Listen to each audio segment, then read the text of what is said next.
Good morning and welcome to the Senate Committee on Commerce and Labor. Madam Secretary, please call the roll. Senator Daly, here. Senator Ellison, Senator Flores, Senator Lang, here. Senator Rogish, here. Senator Scheibel, Senator Steinbeck, here. Chair Pezzina. Thank you so much. Please mark Senators Scheibel and Senators Ellison absent excused, and please mark Senator Flores present when he arrives. Welcome to our audience here in Carson City and Las Vegas, as well as those that are joining us online. Before we begin, I'd like to make a few housekeeping announcements. First, I'd like to remind everyone to please silence all of your electronic devices while in the committee room. Members of the public may provide testimony in various ways, all of which are listed on the agenda. You may also submit public comment in writing, either in addition to testifying or in the place of testifying. If you wish to testify in person, please sign in at the table by the door and leave a business card with our committee secretary. When testifying in person, please turn the microphones on to speak and off to listen, as we have those listening in Las Vegas as well as those online. Please also state and spell your name for the record. Anyone who'd like to receive electronic notifications of scheduled bills and access to the committee's meeting materials may do so by signing up on Nellis on the legislative website. Committee members will be using their laptops to view handouts and other exhibits. Please do not view this as a sign of disrespect or inattention. With that, we are going to move on to our first agenda item of the day, which is Senate Bill, we are taking these out of order, which is Senate Bill 353, revising provisions relating to Medicaid, and we would love to welcome up Senator Dondero Loop and her co-presenters.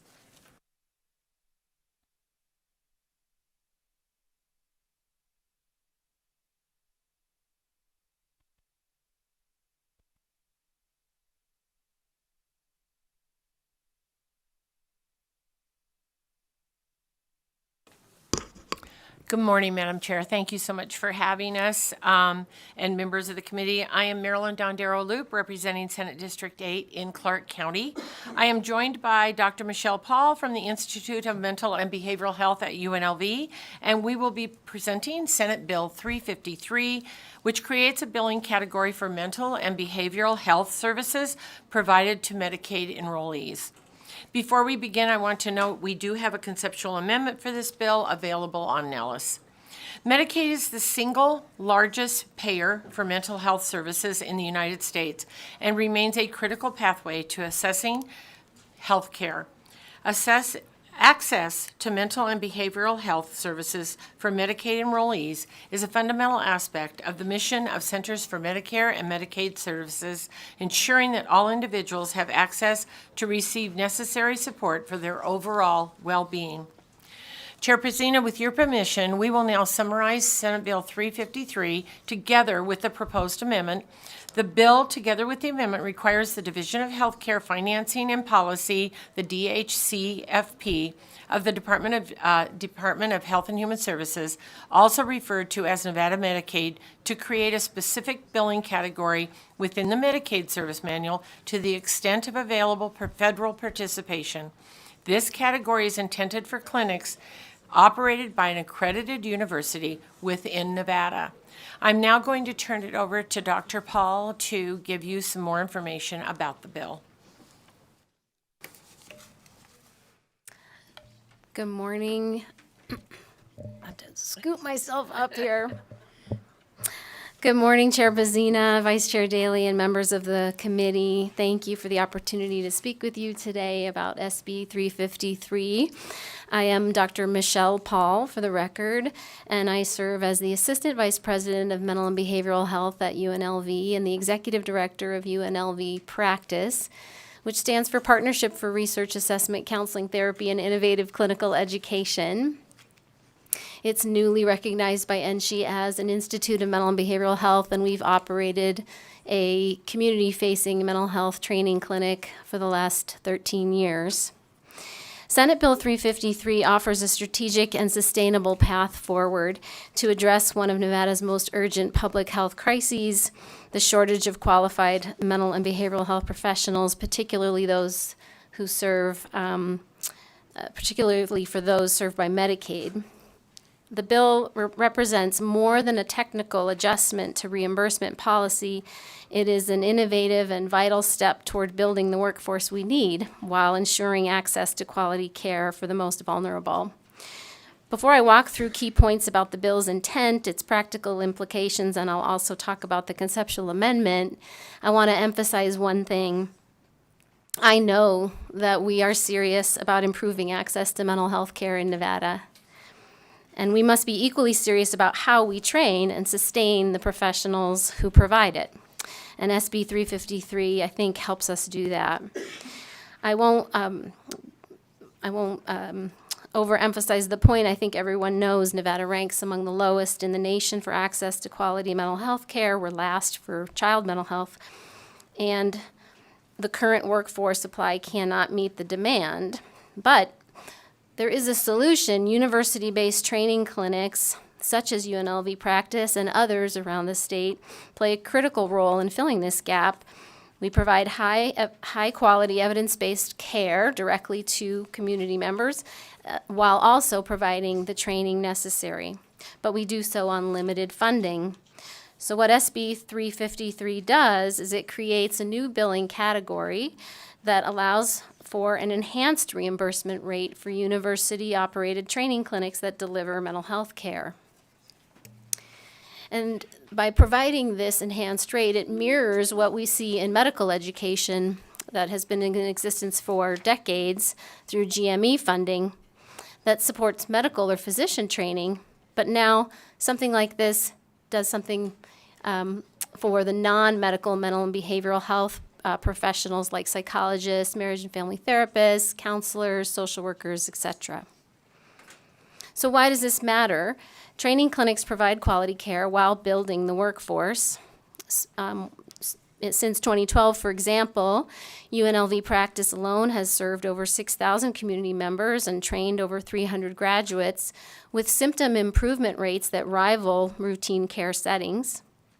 Our clinics reach hard to serve populations. For example, in my clinic, we provide telehealth to Elko and Humboldt counties, serving kids in middle schools and high schools there. We also see children and families, Spanish-speaking families, and individuals with neurodevelopmental disorders. But the standard reimbursement fails to account for the additional supervision, infrastructure, and time needed in training clinics. So for example, one of my graduate students might work with a family and their child for an hour, but behind that hour, they had an hour of supervision. They had an hour of how to assess suicide risk, so a training class, and an hour of an interprofessional case conceptualization discussion. And the way reimbursement rates work now, that only covers that 1 hour of service. It doesn't help us provide the infrastructure and support the infrastructure behind quality training. So clinics already serve Medicaid recipients but are financially unsustainable under fee-for-service rates. SB 353 allows us to leverage existing clinic infrastructure and training pipelines in a smart, scalable way. And the model ensures access to evidence-based care in underserved communities while preparing that next generation. And with that support, our training programs can not only sustain, but we can grow. SB 353 truly recognizes the dual mission of care and training and positions Nevada as a leader in behavioral health innovation. Now I'll briefly walk through the conceptual amendments to SB 353. There's an amendment uploaded to Nellis as well as the conceptual amendment. And the conceptual amendment reflects changes as a result of good collaborative stakeholder discussions.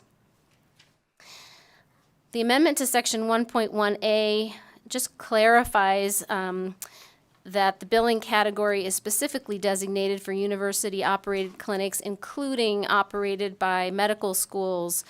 They have affiliated faculty practice plans where the graduate students work under physicians, so we wanted to make sure that that was clear in the bill. And that reinforces that integration of academic healthcare training with clinical services and evidence-based care.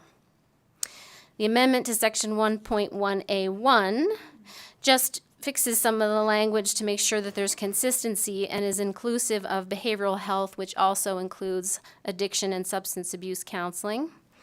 It also permits training clinics to serve not only Medicaid recipients, but also other populations alongside each other, so we can meet a benchmark of serving Medicaid recipients without penalizing community-based care models. And Section 1.1A2 clarifies that the clinical training provided by these clinics is along the full length of the pipeline. It includes all the required supervised clinical hours, not only post-degree, but also pre-degree. The amendment to Section 1.1B provides two distinct all-inclusive per diem rates to reflect two different categories of mental and behavioral health services. The unique nature of psychotherapy and psychological assessment and counseling compared to psychiatric or prescribing and medical services. So that it just creates two categories that reflects the reality of how those two different sets of services are provided and reimbursed in the community. And lastly, conceptual language is provided to define what a trainee is to ensure Medicaid resources align with the intent of the legislation. In closing, SB 353 is not just a Medicaid policy, it's a workforce solution.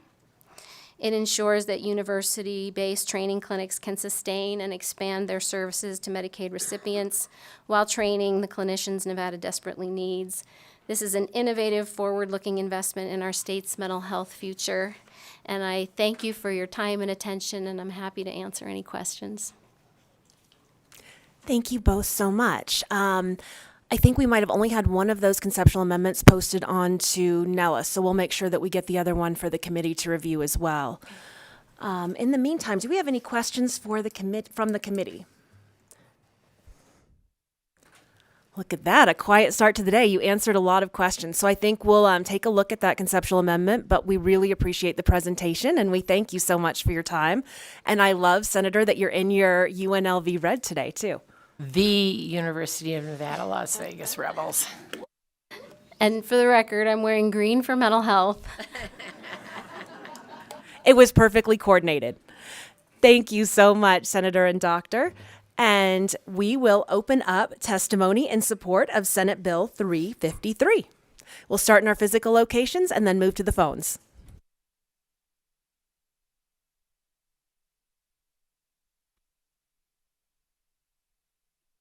Good morning, Chair and committee members. My name is Leah Cartwright, Leacartwright, here today on behalf of the Nevada Psychiatric Association and the Nevada Primary Care Association. Our psychiatrists and our federally qualified health centers are both in support of this legislation this morning. Thank you so much.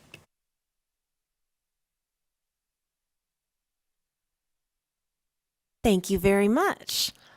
All right. Broadcast. Do we have anyone on the phone lines in support of Senate Bill 353? If you would like to testify in support of SB 353, please press star 9 now to take your place in the queue.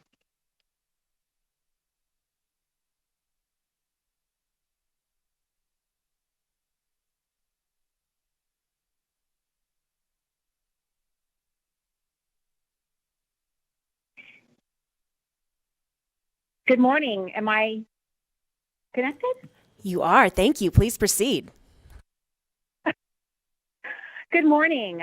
My name is Dawn Moore. I am the clinic director for the Center for Individual, Couple, and Family Counseling at UNLV.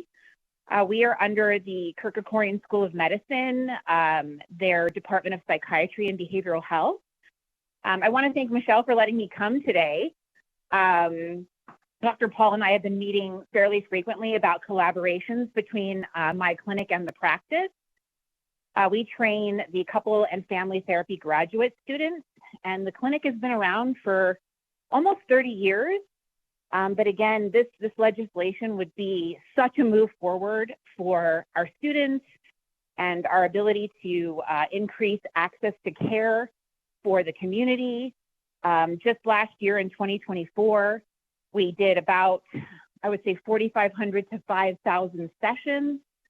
And we have 30 students at any given time in the clinic being trained. And so to me, this would just be such a great expansion for us, and ability to see more community members and just train our students and grow, in our collaboration with the other clinics on campus.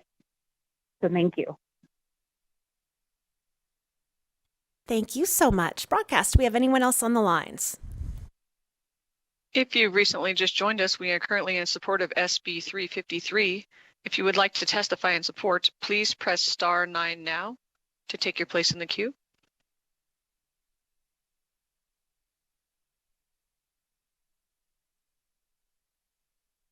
Chair, you have no more callers wishing to testify in support at this time. Thank you so much. We will move to testimony in opposition of Senate Bill 353. If we have anyone in our physical locations, which it does not appear we do, then broadcast, we are back to you on the phones for opposition of Senate Bill 353. If you would like to testify in opposition of Senate Bill 353, please press star 9 now to take your place in the queue.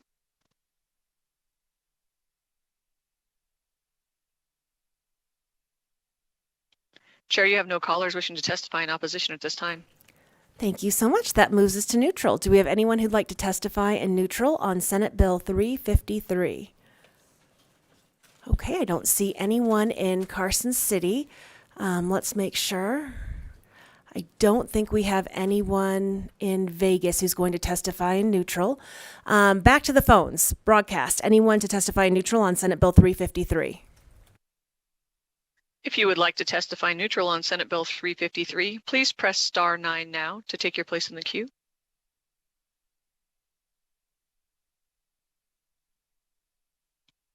Chair, you have no callers wishing to testify neutral at this time. All right, thank you so much. Would the bill sponsors like to come up and make any final statements on Senate Bill 353?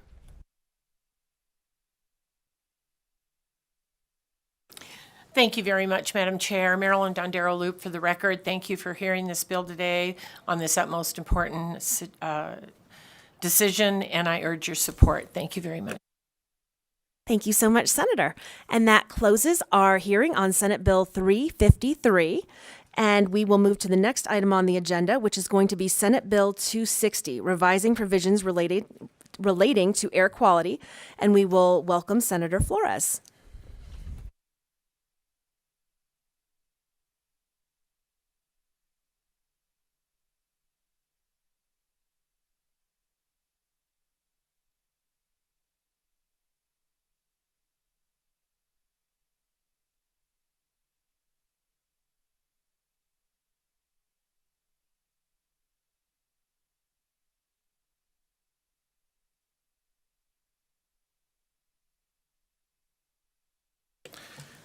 Excuse me. Good morning, Madam Chair, Vice Chair, and esteemed colleagues of the Commerce and Labor Committee.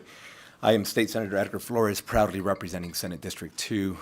I am joined by Jackie Spicer from the Nevada Environmental Justice Coalition, who has been doing amazing work, and we are here both proudly to present Senate Bill 260. Madam Chair, because everybody was explaining why they were wearing green or red, I just wanted to make it clear, when I think of bright blue skies, that's what I was thinking, air quality. I said, I'm going to wear my shiny blue suit today. I wanted to make sure that was clear for the record. But, Madam Chair, I want to just give everybody a little bit of context and a little bit of a roadmap of how we want the conversation for today to move. First, I want to make sure that we're all working off of the same document. You'll have on your laptop, you should all have a document titled Senate Bill 260, Conceptual Changes.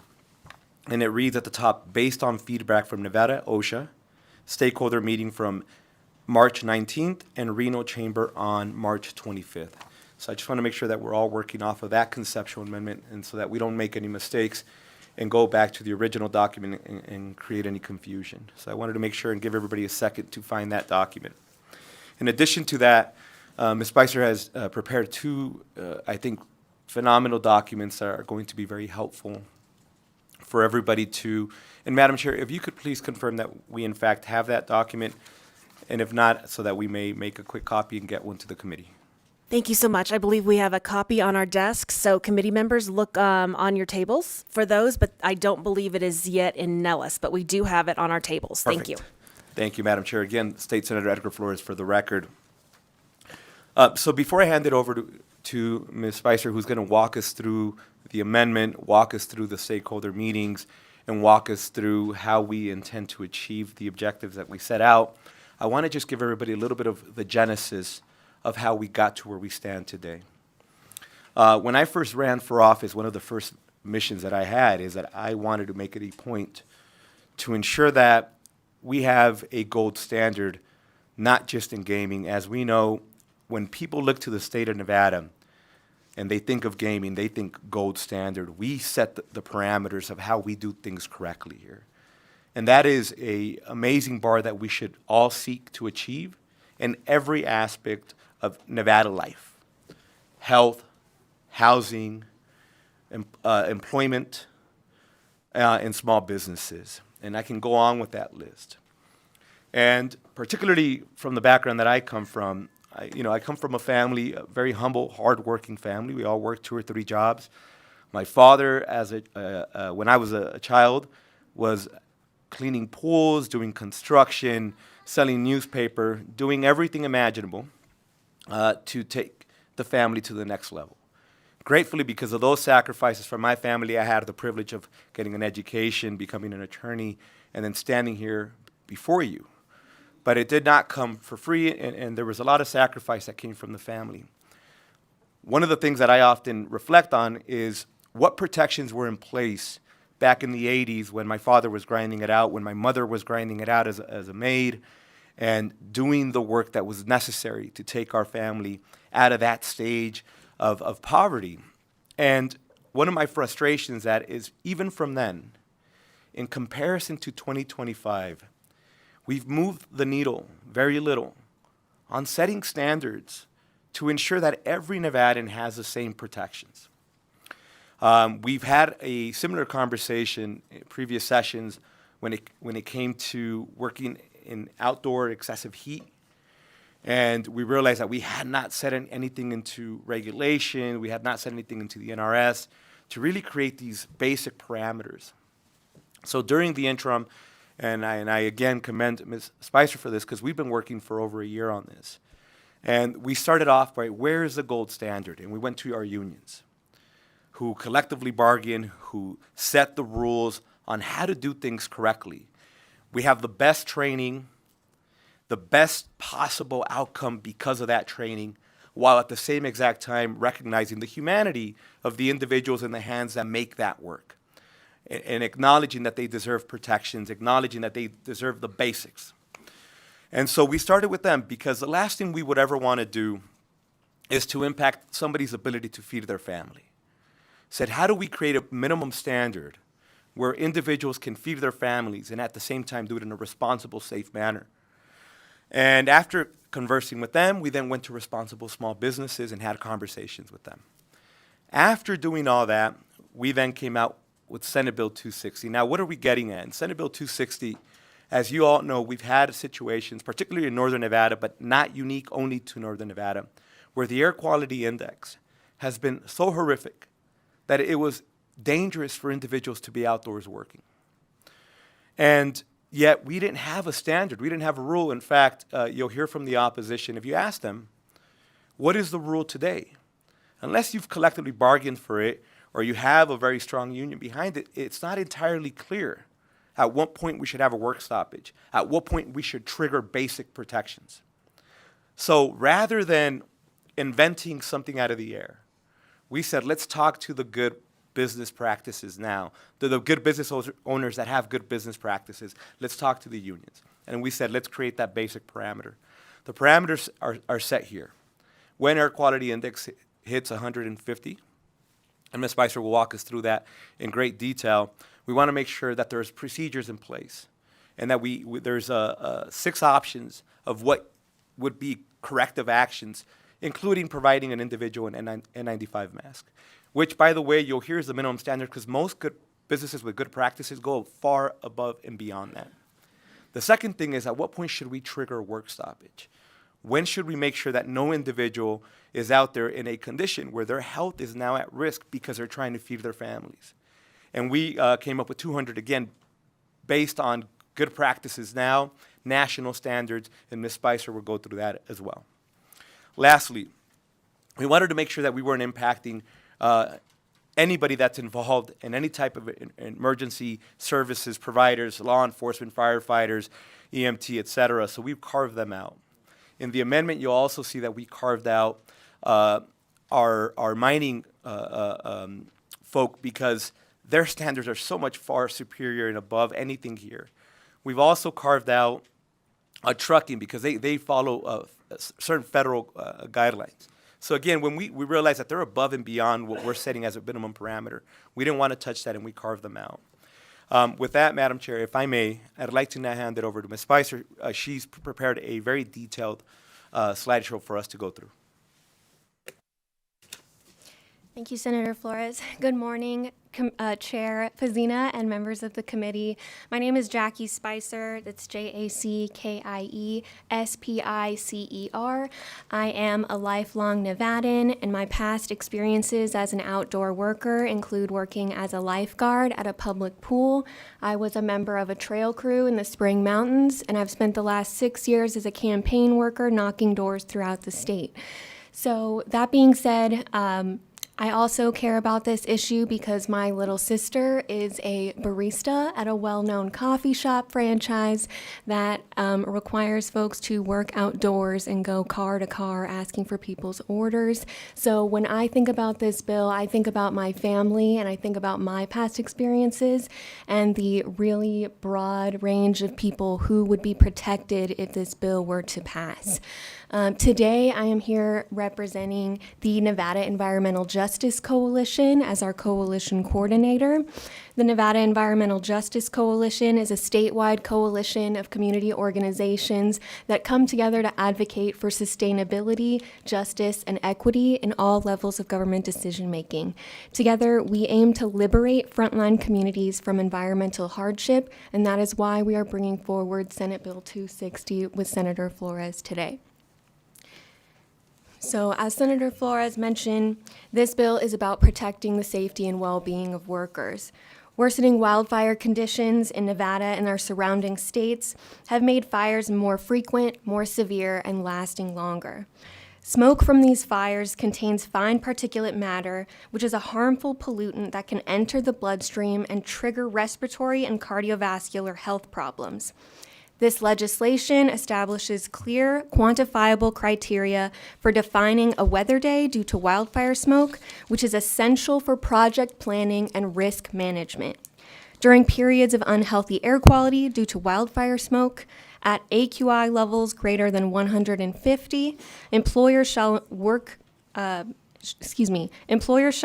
ensure worker safety by implementing the protective measures that are listed within this bill. Providing the necessary PPE or offering flexible work options can allow people to continue to do their jobs without endangering their health. When the air quality index levels exceed 200, employees will have a right to stop working if it is not possible for the employer to abate the hazard and ensure a safe working environment for employees. To start off, I really want to emphasize how wildfires are such a Nevada-specific issue that is becoming a growing threat to our state. The more frequent and longer-lasting wildfire seasons are due to a hotter and drier climate, reduced snowpack, drought cycles, and extremely dry landscapes. Together, these factors create a dangerous scenario in which wildfires in Nevada are more frequent, more intense, and harder to control. They pose serious risks to our communities, our ecosystems, and our air quality across the region. Wildfire smoke is a mixture of air pollutants that pose serious health risks to human health. These pollutants can enter the body through our eyes and our lungs, which causes both immediate and long-term health effects. Among these pollutants, the most dangerous component of wildfire smoke is fine particulate matter, which is also known as PM 2.5. And these tiny particles can enter the body and bypass our body's natural defenses, going deep into the respiratory system, reaching our smallest airways and into our lungs. Once inside our lungs, these particles can be trapped within our mucus and engulfed by protective immune cells, which help clear the debris if we can cough it out or remove it from our digestive or our respiratory systems.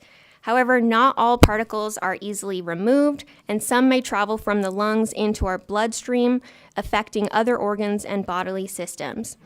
Alarmingly, even as little as 1 hour of exposure to wildfire smoke can have harmful impacts on our lungs and cardiovascular system. These health effects are not limited to people in the immediate vicinity of the fire. Smoke can travel hundreds of miles, spreading its health risks far beyond the burn zone of a wildfire. And this image just shows how small the PM2.5 particles are, much smaller than beach sand or even human hair. So air quality impacts in Nevada. Air quality in Nevada has become a growing concern, as highlighted by the American Lung Association's 2024 State of the Air Report Card.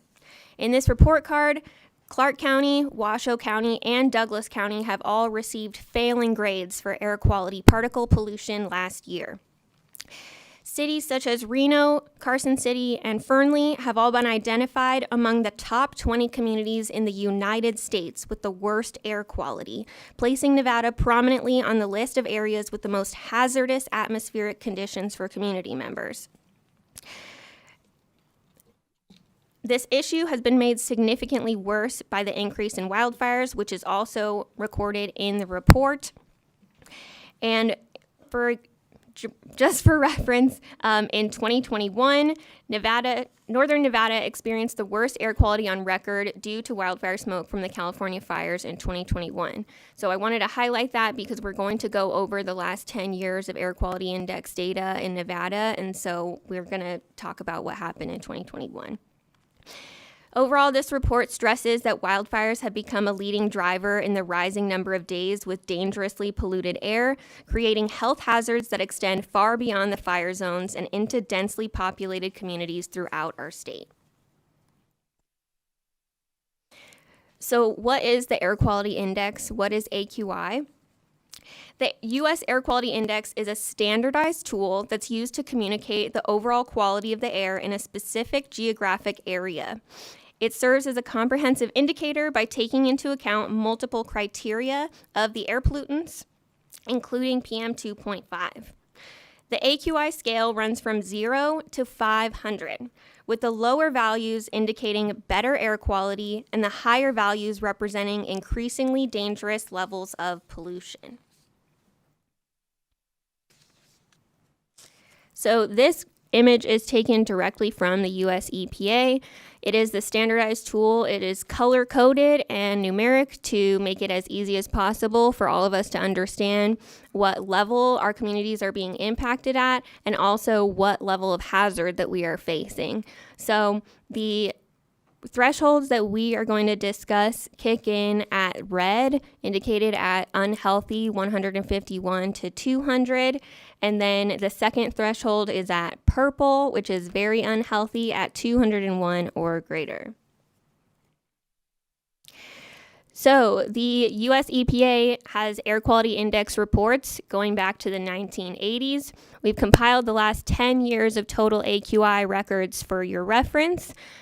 As we mentioned, 2021 was the worst year in Northern Nevada history for wildfire smoke. And we want to highlight that workers in Douglas County in 2021 experienced 26 days that they went without protections and had to breathe the smoke from wildfires while they were out on the job. Similarly, Washoe County and Carson City also had 19 days where they went unprotected at the job.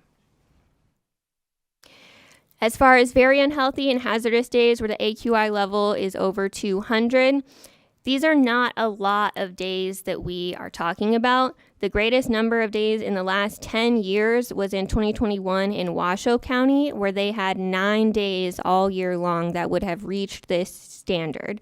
Second would have been Carson City, and then Douglas County with 6 days. So going into the health impacts, poor air quality has been linked to a wide range of serious health consequences, supported by growing research in environmental and public health. Short-term exposure to polluted air can lead to immediate symptoms such as eye irritation, sore throat, wheezing, and persistent coughing. Long-term and repeated exposure can increase the risk of developing more severe respiratory illnesses, including bronchitis, pneumonia, or even lung cancer. Air pollution doesn't only affect our lungs, it also has a profound impact on our cardiovascular health, worsening conditions such as high blood pressure, heart disease, and an increased risk of stroke or cardiac arrest. Additionally, there is a growing body of evidence to support that mental health issues are worsened by wildfire smoke, as exposure can affect brain function and emotional well-being.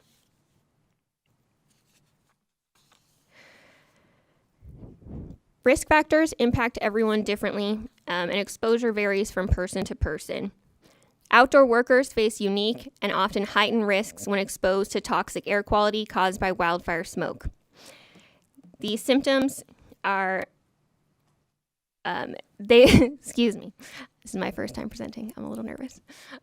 So these symptoms range from person to person, and many outdoor jobs such as construction, landscaping, and agriculture require physical exertion over long hours, which naturally increases a person's breathing rate and the amount of polluted air that they inhale. The longer the shift and the more strenuous the activity, the more smoke and fine particulate matter can be drawn deep into the lungs. Employers and workers must therefore be especially vigilant during periods of poor air quality and use protective measures to protect workers from exposure.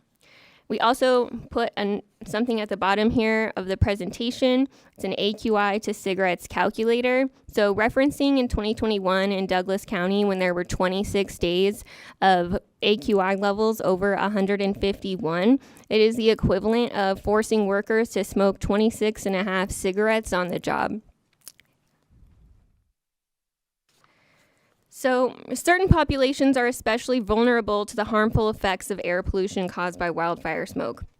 Older adults are at increased risk due to age-related declines in their lung and heart function, making it more difficult for their bodies to cope with polluted air.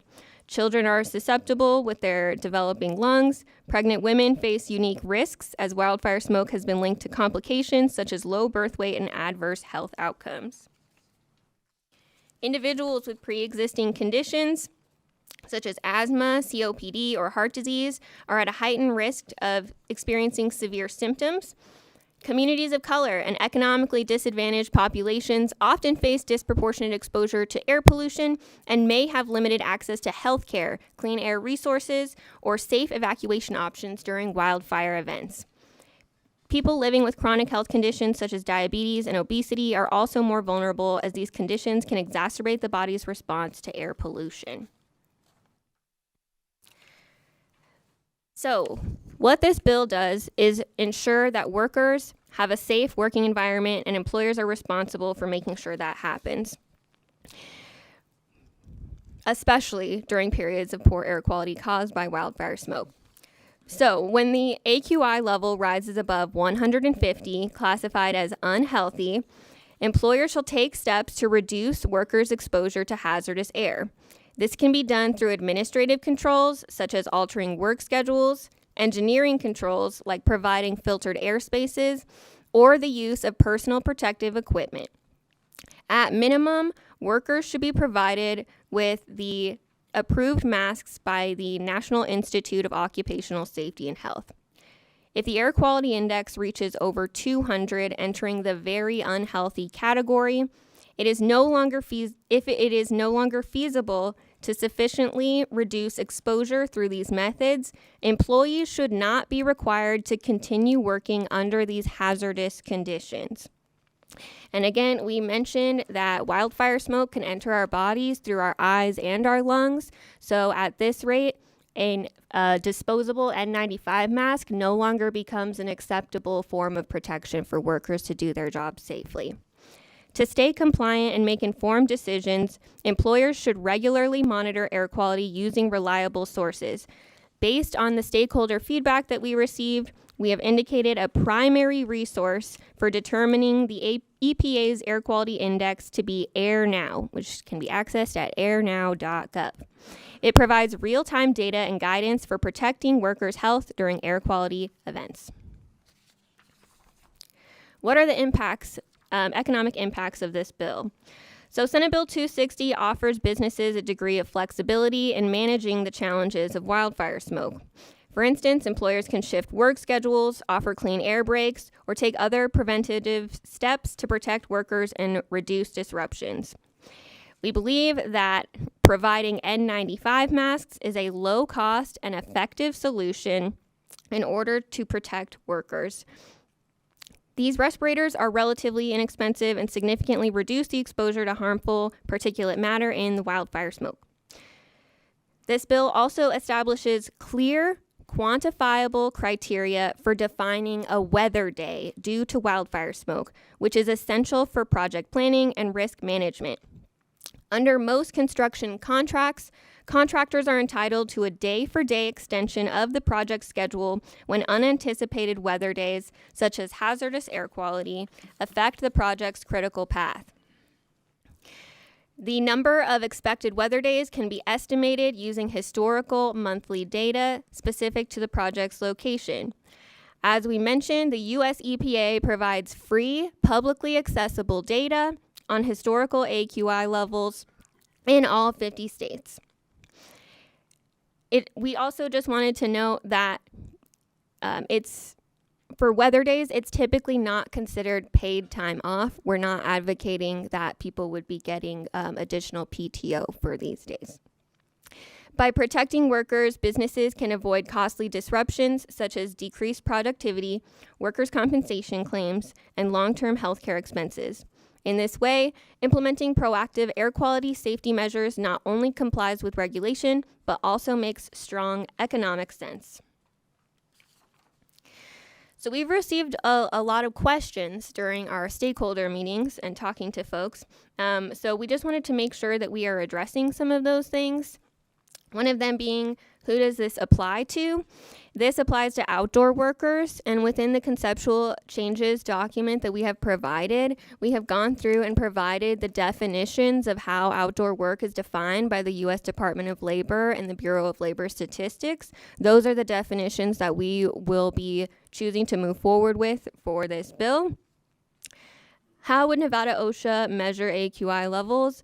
I recognize Nevada OSHA is not present with us today, but in communications we have had with them, they told us they would likely use airnow.gov.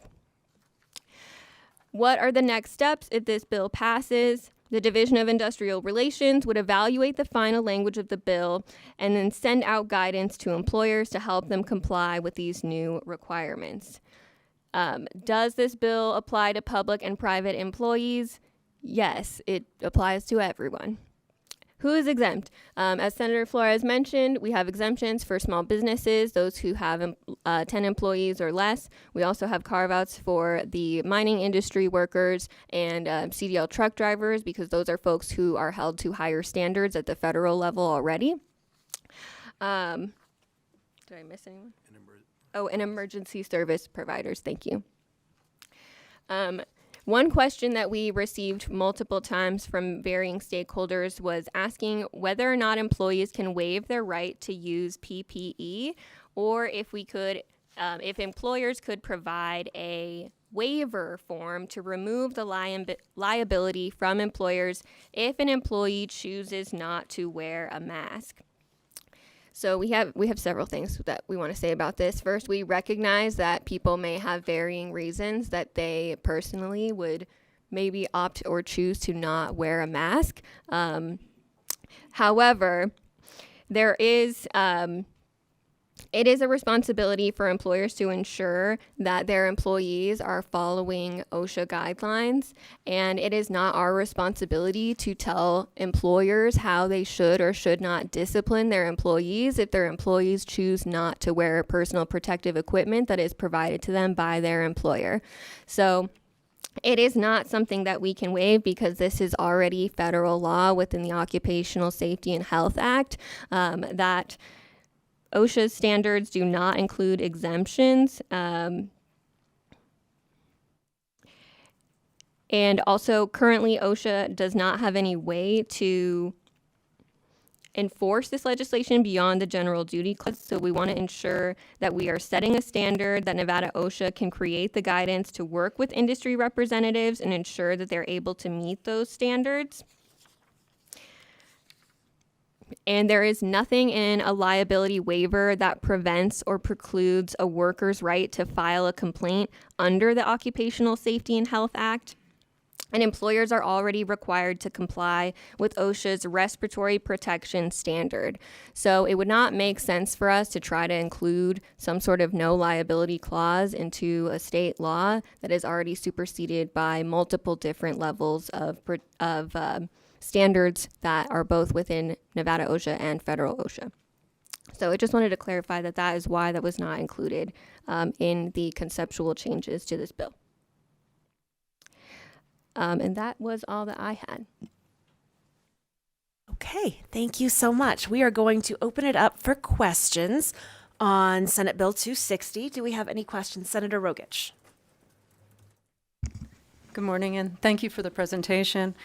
I appreciate the importance of ensuring well-being of workers, and I'm hoping you could expand a little bit more on the practical challenges that businesses may face in complying with the bill. Please, thank you. Thank you, Senator, for that question. Senator Edgar Flores, for the record, representing Senate District 2. I would like to use maybe like the typical job site at a construction site where there's a requirement to wear certain types of boots, safety belt if you're at a certain height, hard helmets, and I can go on and on and on. The employer in that scenario will create the requirements and educate their folk what they're supposed to wear, how they're supposed to be dressed, to ensure the safety of that worker. Now, there's going to be scenarios where somebody's supposed to be wearing a hard hat and they're not. And the employer will take it upon him or herself to address that scenario, right? For liability purposes, the employer wants to protect themselves for purposes of protecting that employee and also for creating a standard. You want to make sure that everybody is in compliance. You don't want to have a job site where half of the folk are in compliance and the other half are not. So those are typical scenarios that are going to be faced, because I imagine there may be a scenario where somebody doesn't want to wear the N95 mask that was provided to him or her.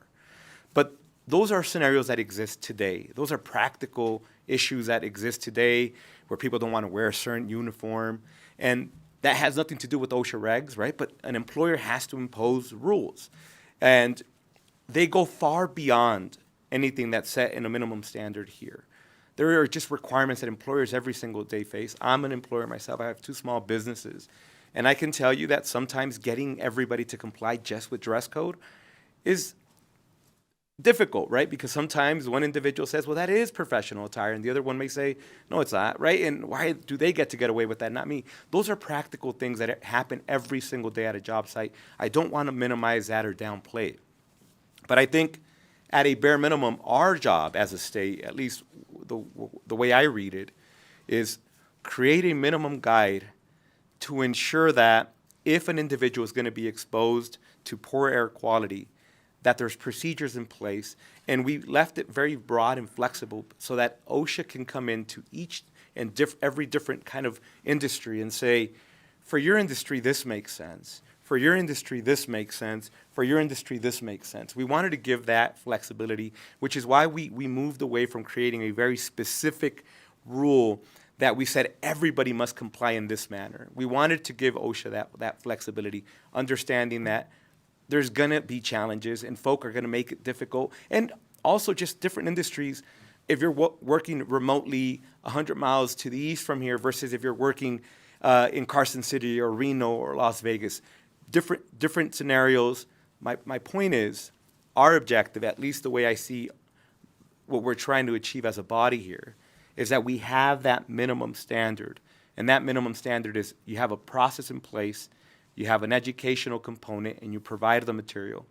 And if it gets to the point that it's so dangerous, which is a handful of days in the last 10 years, that we do have a work stoppage. And by the way, if we have this standard, it makes it better for everybody. If I could just give a hypothetical, when we had these horrible fires, when it did hit 200 plus, if we all collectively as a state had made a handshake agreement that we're not going to force people to work in that condition, then it'd be abundantly clear to everybody why somebody should be out there working or not, and you don't have individuals second-guessing themselves based on data that's already out there at the federal level and state level. So we're not inventing numbers, right? We're going off of what has been studied by folk that are much more prepared than anybody in this room and have defined why this is poor air quality. And we utilize that as a minimum standard and said, let's all collectively say that, so that any employer sitting in this room can say we're all adhering and playing by the same rules. Okay, we're going to go to Senator Steinbeck and then Senator Daley. Thank you, Madam Chair. Thank you for bringing this bill. Certainly, smoke and outdoor air quality can really affect workers and be very dangerous, and I appreciate this bill. But the heat index bill that the heat index, that actually got completed through regulation and not through this NRS standard. Why are we not doing that the same way? Thank you. Senator Edgar Flores, for the record. So at that specific issue, the reason we brought it to the legislature, it went on for years, and in regs, we couldn't find the middle ground. They tried. We had a split. At the time, we had a split committee. Some were saying yes, some were saying no, and they weren't able to get to that middle ground or whatever you want to call that. It took 3 years, and it took us coming to the legislature to force the hand of folk to come to the table. Now, it may be the position of this committee to want to do the same thing again, but it's our position that we need to have the conversation here in order to ensure that these conversations are happening everywhere else. I have this sense that if we don't force a conversation in the legislature, they often don't occur. And second, at the time that we addressed I guess, the excessive heat, one of the things that we did is when we punted it over, we also did not do, in my opinion, the best job in putting some parameters, which is why we think here this is a hybrid approach to that. We set some basic parameters of what we want to work within. We set that minimum standard, and then we allow for OSHA to come in, because the majority of this will be OSHA applying, enforcing, and really educating, right? They're going to be spearheading that. So we see this as a hybrid approach to that. We just want to set the minimum standards, which is why we work so closely with OSHA, getting feedback continuously throughout this entire process, so that if we move forward in that direction, that they understand, and we give them the flexibility to apply this differently depending on what industry you work in. Okay, thank you. Can I ask a follow-up, please, Madam Chair? Thank you. And no, I appreciate that, and it's a great conversation to have, and workers' safety has to go higher level than the importance of completing the task, right? I mean, some of these levels is very dangerous and will really affect you. N95 masks, it's pretty cheap, reasonable way to protect people. You are going to have problems with people not wanting to wear it. That's going to happen. But the other thing to consider is that does require an annual fit testing, and that's going to be difficult for a lot of businesses by OSHA compliance. Every N95 mask isn't suitable for every shape, size of face, and that's going to be something that's going to have to be overcome. Thank you for that comment. Again, State Senator Edgar Flores, for the record. I do not want to minimize that comment, 'cause understandably there will be challenges to businesses. But my position is that minimal concern in ensuring that the mask fits the individual, in my opinion, is minimal to the safety standards that we're trying to adhere to ensure that that person's safety and well-being is protected. So, you know, we have the inconvenience to the employer in comparison to the safety of the human that's making and feeding that family every day. And I do not ever want to downplay that. I'm a small business owner too, and I promise you that I am very vigilant about how difficult some of these challenges can be when we're adding new requirements for employers to meet. So I don't want to, I'm sensitive to that. But I think the test that we run here is the safety of an employee worth that inconvenience to the employer? Is the health of that human worth the inconvenience? And I am putting it at an inconvenience versus the life and health of that human. I think that inconvenience is worth it, without understating or minimizing the fact that it will be a little bit of a challenge for us to adjust to it. I also want to add that the majority of employers already in Northern Nevada, if you ask a good employer, I have not met one yet, they're meeting a lot of these standards. They're doing it, and in fact, going far and beyond with much more expensive equipment than a 95. But I am sensitive to your comment, and I agree with you that it will be an inconvenience. Yeah, so it wasn't only that the inconvenience, just the practical, I was just bringing up the practical limitations to even having the resources to do those tests is something that we need to consider. Those testing facilities aren't available robustly for proper fit testing. So it's just something to consider. Thank you, sir. Thank you, Madam Chair, and thank you for bringing the bill forward. I think the amendments and stuff have bringing forth some progress. And you're right, most employers that I know are doing a lot of this stuff. You have to have a fit test for a half mask or a full face mask. I've never heard of a fit test for an N95 mask, but nevertheless, if I'm wrong, someone can correct me. But my real question is, on the exemption part, are we capturing with that? And I just wanted to be clear, because I think the exemptions obviously are required for emergency stuff. Would that capture utility type emergency responding, power company, phone company, those types of things? Because a lot of times you have the emergency, the power goes out, that's as much of an emergency as anything else. And most of those employers are used to working in those conditions. They have the equipment and their people are going out and doing that. So I don't think it's an issue for them. I just wanted to make sure that they were included in that carve out. And if they're not, should they be? So that was my real question. Thank you. Jackie Spicer for the record. Senator Daley, thank you for the question. We have been having conversations with utility worker representatives, and we agree that those are folks who need to be exempt. I was under the impression that they would be considered emergency services in the event of a wildfire, but we will work to make sure that we clarify that so that utility workers are still able to continue to work even in emergencies, because I know that we, as all community members, will need those repairs done by utility workers in that instance. And Madam Chair, State Senator Flores, for the record, we all saw this recently in California, where we wanted to make sure that water was getting to the correct place, electricity was getting to the correct place, gas was getting to the correct place. So it was never our intent to do that. And we will admit that this conceptual amendment was put together by us. We didn't have an opportunity to vet it through our typical LCB routes, but they were always intended to be carved out for the reasons that you've already indicated, Senator Daley. Thank you. Understood. Thank you. I just wanted to make sure we were clear, and I believe that's where you were going, but we got to clarify. One more question from Senator Rogich. With regard to the data that's being used, it seems to focus mostly on Northern Nevada and the fires and the air quality due to those events. I was curious as to Clark County. It apparently uses its own index or data to determine the air quality. How do you reconcile this bill with what Clark County already does? Jackie Spicer for the record. Thank you for the question, Senator Rogich.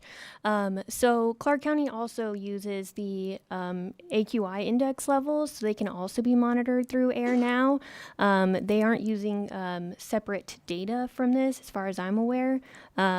So yeah, it's going to also be measured through Air Now. And Madam Chair, if I may just quickly add, thank you, Senator Rogich, for that question. Senator Flores for the record.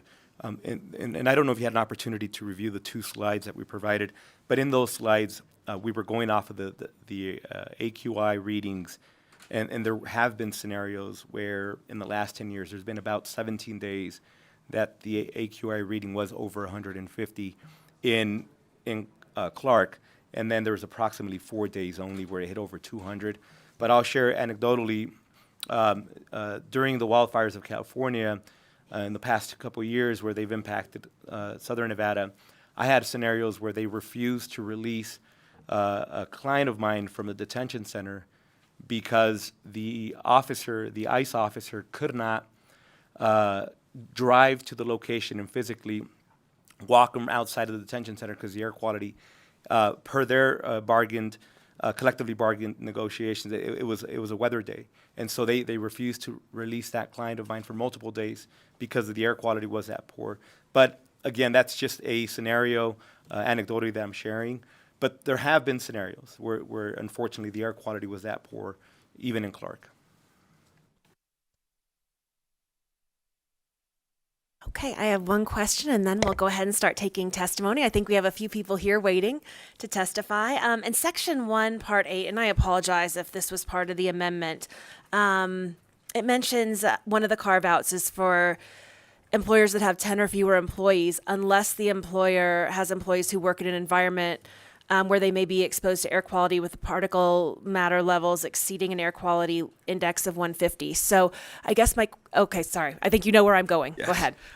Thank you, Madam Chair. I really appreciate you bringing that up. And I was supposed to bring that up in the opening testimony, Senator Edgar Flores, for the record. That was an error. The way that should have read was the exception is for businesses of 10 or less. And the way we wanted it to work was that it served more of an educational component for OSHA. If a small business, because they don't have the latitude that often a lot of larger employers have to really stay up to par with everything that's happening in the legislature, and we're mindful of that, we wanted to serve more as OSHA can come in and notify them, but it would not be a penalty or anything like that. And so that was just a drafting issue on our end, but we intend to exempt them. Thank you, Madam Chair. Thank you so much. And with that, we will have you both take a seat if there's any seats left. Popular hearing today. And we're going to take testimony in support of Senate Bill 260. We'll start in our physical locations and then move to the phones. We do have a lot of people and 2 more hearings, so we ask for Me Too's and to keep those comments within 2 minutes. And we're so grateful for all of you for coming today. Thank you.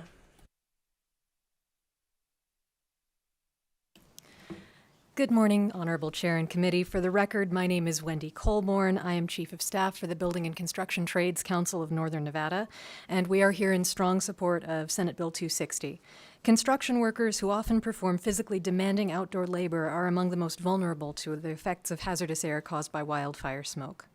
While Nevada faces increasingly hazardous air conditions due to wildfire season, Nevada OSHA has not set an outdoor air quality standard. Senate Bill 260 is a critical step toward establishing these safeguards and ensuring that NVOSHA develops comprehensive standards in the future, while giving them the flexibility to address different conditions in different industries and regions of the state.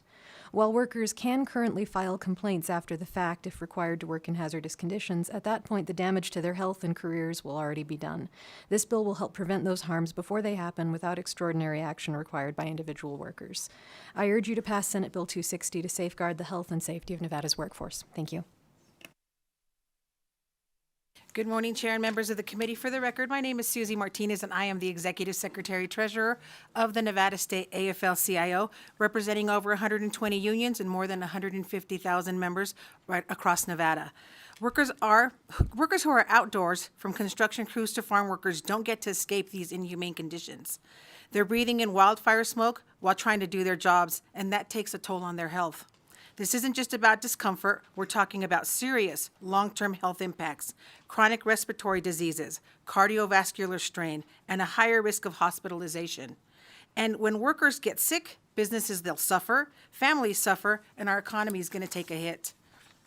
Ignoring this problem is way more expensive in the long run. Sick workers mean more sick leave, higher health care costs, and even legal liabilities for employers. But if we invest in protecting strategies, we reduce these risks and keep our workforce strong. Things like proper respiratory protections across the clean air spaces and clean health guidelines aren't just nice to have, they are essential. Thank you for your time and for the consideration of real-life impact of these decisions. We urge the committee to pass this legislation so that we can keep working together to create policies that keep Nevadans' workplace safe, healthy, and thriving. Thank you. For the record, my name is Mark Ellis, and I'm the president of Communication Workers of America, Local 9413. I work for a telco company. And I've been fighting this fight with them for at least 5 years. And their answer to me every single time is, there's nothing saying we can't go to work. We need to get something in place. And as far as the N95 mask, it's a step up from the COVID mask. It just simply goes over and you press the metal bar across your nose. It will have issues with people with facial hair, but other than that, it's not one of the full masks where you have to get fitted every 6 months, every year. So they're simple, and they're like $10 for a pack, something like that last I checked. Thank you. Greg Esposito, representing the Nevada State Pipe Trades, which is Local 525 in Las Vegas and Local 350 in Reno. I can imagine the conversation is going to be about how do we implement this as a contractor, how do we pay for this as a business. One of the things that I like to look at is would I put my child into this situation? As you debate this issue and as you take votes on this issue, would you send your 10-year-old kid out into these conditions to play, to work, to do whatever? Would you send your mom out to work in these conditions? And if the answer is no, then why is it any different from the people in your employ? You know, just because you don't know their names, just because you don't know their backgrounds or their families, doesn't mean that they're not just as important as everybody else in your life. So as leaders, as you're debating this issue and discussing this issue, please personalize it and think about your kids, grandkids, parents, and whether or not you'd want them out in these weather conditions and what sort of protections you'd want in place to protect them. Thank you. Good morning, committee. Leah Cartwright, LEA-CARTWRIGHT, here on behalf of the Nevada Public Health Association in support. The Nevada Public Health Association recognizes the danger of inadequate protection in poor air quality days. This can lead to exacerbated asthma attacks. You can have people end up in the ER. It can make folks very, very sick very, very quickly. So making sure we have these protections in place for our workers when they are in these conditions is vital to the public health of our community. Thank you. Good morning. Andy Donahue, Labor Employers Cooperation and Education Trust. We support this bill. Good morning, Chair and members of the committee. For the record, my name is Christy Cabrera-Georgeson. I'm the Deputy Director of the Nevada Conservation League. We're here in strong support of SB 260. I think the presenters did a great job at explaining why this bill is necessary. As a Reno resident, I have experienced firsthand how awful and suffocating the wildfire smoke can get. It has gotten so bad to the point where schools were canceled because it was so hazardous for kids. Workers should absolutely not be in those conditions without proper protection, and so we urge the committee's support. Thank you. Good morning, Chair, members of the committee. For the record, Randy Saltero, representing International Alliance of Theatrical and Stage Employees. We also support this bill. Our workers do work on outdoor movie sets and television sets, and so we would fall under this bill, and we kindly ask you to support this bill. Thank you. Barry Cole, psychiatrist, physician from Reno, Nevada, graduated from medical school on May 18th, 1980, which probably means nothing to anyone. It's the day Mount St. Helens erupted. Ash went all over the U.S. Go back and look at those maps, and if you were too close, you died in the pyroclastic flow. So we'll pass over that for a second. The color red should say it all. Red is dead. Red is danger. If you're a pilot, when you come in to land an airplane, when the VASI lights are red over red, they teach you you're too low, you're going to die.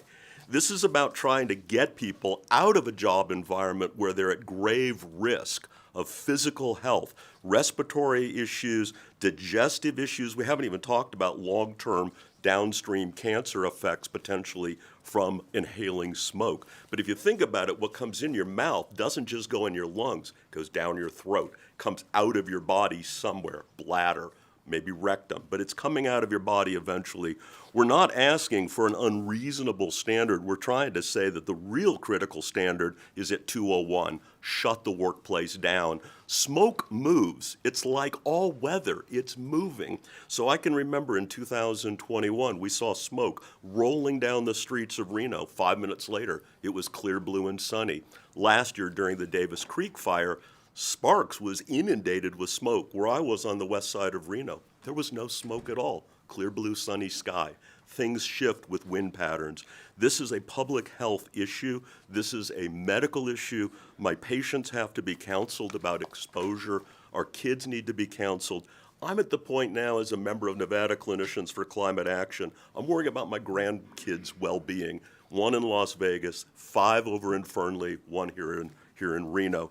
So I'm more concerned about their well-being than mine, but I really encourage this to be passed. Thank you. After Ms. Tanager, we're going to go and get some of the audience members in Las Vegas who'd like to testify in support of Senate Bill 260. Then we'll come back to, then we'll go to the phones for a bit, then we'll come back to Carson City.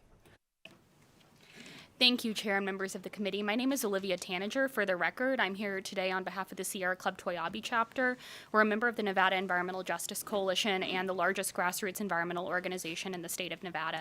I had the great fortune to be a part of the bill that you've heard alluded to last session, and it was one of the great honors of my life to work with the workers that we worked with to craft that bill last session. And I do want to bring that up today because we've heard about the regs that came after that bill unfortunately didn't pass last session. And I'll say from an advocacy standpoint and from talking to the workers that we worked with last session on that bill, we did not feel that the regs that came out of that were sufficient for protecting workers and did not abate the concerns that the workers brought to us last session. And so I think that's why Senator Flores talked about needing to set a gold standard in statute to protect workers. We know that the wildfire smoke in northern Nevada and indeed across Nevada as climate change worsens is getting worse, and we need standards in place now. We absolutely need standards in place now. You heard that small businesses are carved out, and so then I would say if people still have concerns, if you have concerns about your business model holding up when you need to provide employees with a mask in extreme air conditions a couple dozen days a year, if you have concerns about having to delay work temporarily a day or two a couple times a year, you need a new business model. If you cannot send workers into conditions that you would send, like you heard Mr. Esposito say, that you would send your child into, that you would send your mother into, your grandmother into, you need a new different business model. So we believe strongly in this bill and urge your support. Thank you. Thank you so much. We are going to move to Las Vegas. They've been waiting very patiently, as have a number of those on the phones, and then we'll come back to Carson City. The first person in Las Vegas, welcome, and please testify in support of Senate Bill 260. Good morning, Chair and members of the committee. My name is Aaron Ibarra. I'm the Chief of Staff of the Southern Nevada Building Trades. It's a pleasure to be here today. Imagine at the start of your shift, your employer hands you 10 cigarettes and tells you need to smoke these by the end of your shift. That's essentially what we're doing when we're requiring our workers to work at AQI levels above 200. It doesn't make sense, and you're not even getting the benefits of the nicotine. So at the end of the day, it's our job to keep our community members safe. Currently, we aren't doing that with workers. To echo Senator Flores, I believe the benefit of prioritizing the health of workers should outweigh the initial growing pains of how this bill will be implemented. And I urge this committee to please pass this bill. Good morning, Chairperson Pazenza and the members of the committee. My name is Tallis Hill, that is Tollishill. I'm a member of Chispa, Nevada, and a guest of the Nevada Environmental Justice Committee. I'm a disabled veteran, former casino employee from Henderson, Nevada, in District 5. I'm here to support Senate Bill 260, protecting Nevada's outdoor workers from wildfire smoke. When most people think about outdoor workers, you usually think about gardeners, construction workers. But before retiring from the casino industry, due to my disabilities, I spent 15 years working in casinos security on the Strip, including 7 years as an outside bike officer. In 2002, when Southern Nevada was filled with wildfire smoke, my coworkers and I were still outside working while the casino shut down, the pools shut down, guests were brought in, outside workers were brought in who were union workers. Security was still out there patrolling outside. We were not provided the needed personal protection equipment, and using what we had was discouraged as it did not meet with the company's uniform code. The conditions were terrible enough that those days that I myself had to use a inhaler, which is alarming considering I am not asthmatic. I was not alone, as other officers had with breathing issues and some without needed help that wasn't coming from the company. Many of us suffered through COVID-19 pandemic in 2020 and a heat wave in 2028, which caused all 5 of my fellow Black officers to suffer heat-related injuries, with 1 passing away. Since we cannot always count on our employers to do the right thing and protect their workers, we are counting on you to step in and support this bill to do what the businesses refuse to do. Not only will it ensure that we receive the protection we need, it's a few times a year that this quality goes bad, but also provide guidelines to protect the outside workers and reduce business liability by reducing medical and workers' comp claims, incidents like these cause. Reduce potential for call-offs, reduce the need to replace sick employees with overtime employees. All these increase business overhead. In the cases of small businesses, it usually forces them to work with less people. Sir, thank you so much. We're a little bit over, well, a little more over 2 minutes right now. We're trying to keep our comments to 2 minutes so we can have as many people testify and don't have to leave anyone out. But we very much appreciate your comments, and if you'd like to turn those into our committee secretary, we would love to get those all on the record. And we thank you so much for your time. A reminder, everyone, not everyone may get a chance to speak, so it is very important you keep to 2 minutes if possible. And we look forward to testimony in support of SB 260. We will take 3 more people in Las Vegas, then we're going to move to the phones, and then we're going to come back in a circle. Good morning, Madam Chair and members of the committee. My name is Ronnie Young. I represent the IBW Local 357 in Las Vegas, representing over 300 members. We are in support of this bill. If employers think it's important for us to work in these conditions, we believe it's important for them to give us protections. Thank you.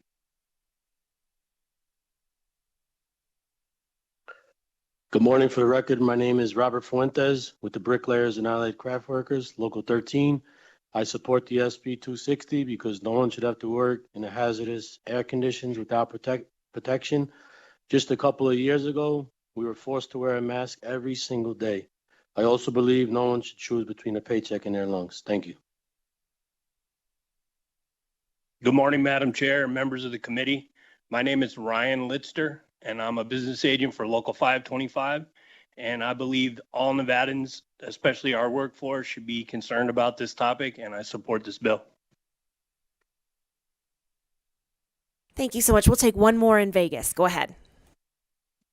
Hello, my name is Pastor Marlon Anderson of Faith Organizing Alliance. And for the sake of time, I just want to say ditto to everything that has been said so far, and that we are in full support of SB 260. We have to get this passed. Thank you. Thank you so much, Pastor. We are going to go to the phones, and then we'll make another circle. Just a reminder, everyone on the phones as well, just because we have so many who'd like to testify and we want to hear from everyone and not leave anyone out, please keep your comments within 2 minutes. And ditto is also perfectly acceptable. Thank you very much. And broadcast those on the phone line in support of Senate Bill 260. If you would like to testify in support of SB 260, please press star 9 now to take your place in the queue.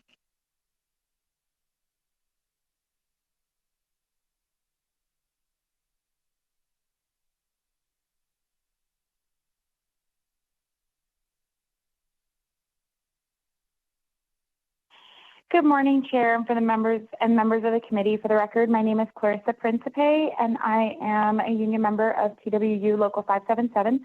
I strongly urge the committee to support SB 260.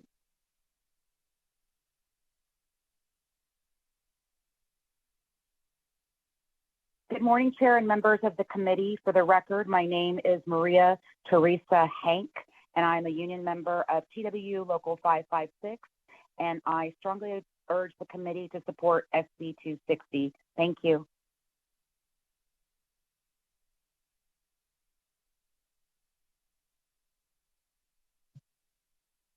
Good morning, Chair and members of the committee. For the record, my name is Carlos Gutierrez, and I am a member of Local 350, Plumbers and Pipe Fitters, Reno, Nevada. And I strongly urge the committee to support SB 260. Thank you very much.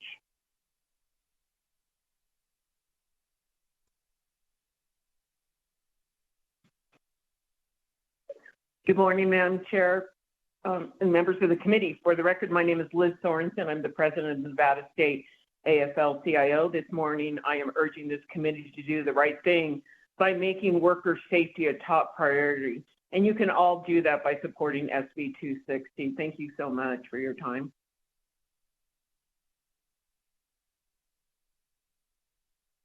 Good morning, Chair and committee members. For the record, my name is Matilda Miller. That's Mathida, Government Relations Director, Native Voters Alliance Nevada. We're also proud members of the Nevada Environmental Justice Coalition in unwavering support of Senate Bill 260. My father owns and operates his own auto repair shop. He's a proud, hardworking man who's shown up every single day to build something with his own hands. But today he's fighting an aggressive, fast-growing lung cancer and heart disease conditions that make every breath a battle, especially during periods of unhealthy air quality. When the smoke rolls in, I don't just see poor visibility, I see danger. I see the strain and I hear the strain in his breathing, and I know what that air is doing to his body because he doesn't have the luxury of walking away from it. And neither do thousands of other outdoor workers across our state. This bill is personal, and it should be personal to every single person in this room. The air we're all breathing is getting worse, and outdoor workers are paying the highest price. This bill is not a burden on anyone or on any industry. It's a baseline for what it means to value human life over profit. It ensures that workers don't have to choose between their paychecks and their lungs and showing up or suffocating. If my dad had been protected by policies like this years ago, maybe his fight today wouldn't be so hard. But we have the chance to make sure that others don't end up in the same position. We urge your support. Thank you.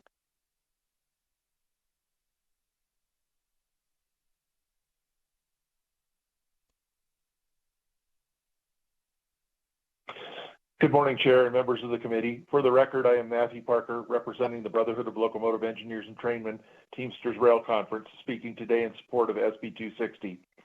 Picture this. 2 weeks ago, an electric motor on a locomotive in my train caught fire. I stopped the train, grabbed a 30-pound fire extinguisher, and proceeded to extinguish the fire. In doing so, I repeatedly had to shoot some dry chemical at the flames and then back away to avoid exposure to large balls of smoke that would erupt from underneath the locomotive. Now picture this. Same scenario, only you can't back away. You have to remain where you are and be enveloped in a thick ball of smoke. This was a scenario that some of my coworkers found themselves in almost 4 years ago during one of the most destructive wildfires in the history of this country, the Dixie Fire in Northern California. Nearly 1 million acres burned. During much of that incident, wind patterns carried the bulk of that smoke from the fire directly into the Reno-Sparks area. There was one morning when I got off work at about 4 a.m., turned on my phone and checked the air quality index. It was at 398. The top end of the scale is 500. Our crews that move cars around the yard work 24/7, 365, and were required to continue performing their physically strenuous activities in these conditions because the railroad stops for no one and nothing. Picture this, because if you could truly picture this, the need for this legislation should be obvious. I therefore thank the sponsors and co-sponsors for bringing this bill and urge you to join me in supporting it. Thank you so much. Broadcast will take 5 more over the phones, and then we're going to come back to Carson City and then to Las Vegas, and then briefly to the phones. A reminder, though, we might not have time for everyone, so I ask you to keep your comments brief so that we can get everyone in, because we really want to hear from everyone. So 5 more over the phone. Thank you, Broadcast. Good morning, Chair and members of the committee. For the record, Russ James, RUSSJAMES, with the Nevada AFL-CIO. For all the reasons stated, strongly support the bill. Thank you.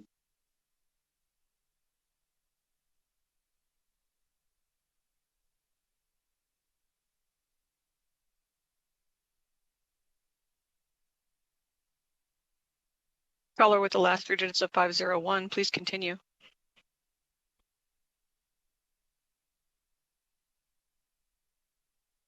Caller with the last 3 digits of 501, you are unmuted.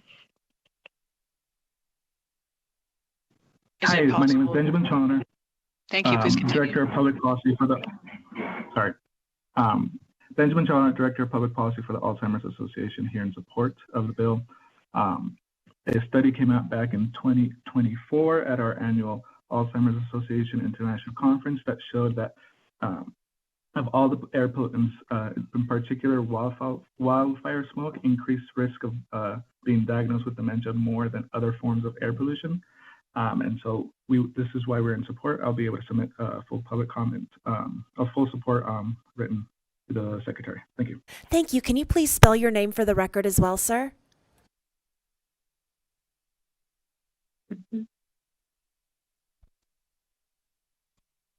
That caller is gone, Chair. Thank you. On to our next caller. Hi, good morning, Chair Pazina and members of the committee. My name is Dr. Barry Levinson. I'm a retired physician specialized in internal medicine. I'm speaking today in strong support of SB 260. As been stated already, SB 260 will provide for the health of workers in times of poor air quality when the AQI is over 150. AQI over 150 is considered unhealthy for the general public, and anyone working outdoors will be at risk of adverse health effects. This is especially true for the tiny PM 2.5 particles that are 2.5 microns in size or smaller. These particles can diffuse through the lungs into the bloodstream and affect every organ in the body. The tiny particles can exacerbate underlying asthma, COPD, and heart disease. Numerous studies have linked exposure to particulate pollution to increased hospitalization and even death from heart disease and lung disease. Short-term exposure has been linked to asthma exacerbations, acute bronchitis, heart attacks, and arrhythmias. New studies on pregnant people suggest that exposure to particle pollution may be linked to low birth weight, preterm deliveries, and possibly even to fetal and infant death. The risk of health effects from particle pollution increase with strenuous activity and more prolonged time outdoors. SB 260 will help protect our workers from the dangerous effects of particle pollution. We need to prioritize the health of our outdoor workers over the small inconvenience that this will cause to businesses. I strongly encourage your support of this important bill. Thank you. Thank you, Broadcast. Two more on the phone lines, please. Good morning, Chair and members of the committee. For the record, my name is Gabe Christensen, CHRISTENSON. I'm the Nevada State Legislative Director for SMART TD. I represent railroad conductors, brakemen, and switchmen, and a couple engineers. I'm actually a working conductor as well. I and my members are outdoors working in all conditions, including smoke. Something people don't realize is we as railroaders also work fire trains to protect the rail infrastructure. During the Dixie Fire, we were working 16-hour shifts in the canyons of the Feather River Canyon, feet away from the fire, surrounded in smoke for over a month and a half. And we were never issued PPE in the form of respirators or anything like that. We had to fight for at least 5 weeks before a couple of us were finally issued masks. But this would directly help my members in the state of Nevada, and I hope you support SB 260.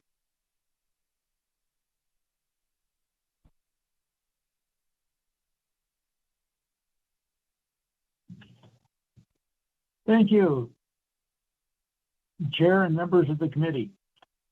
I am Edward Goodrich, Goodrich, representing the IATSE Local 363 with the stagehands and movie technical workers in Reno and Northern Nevada.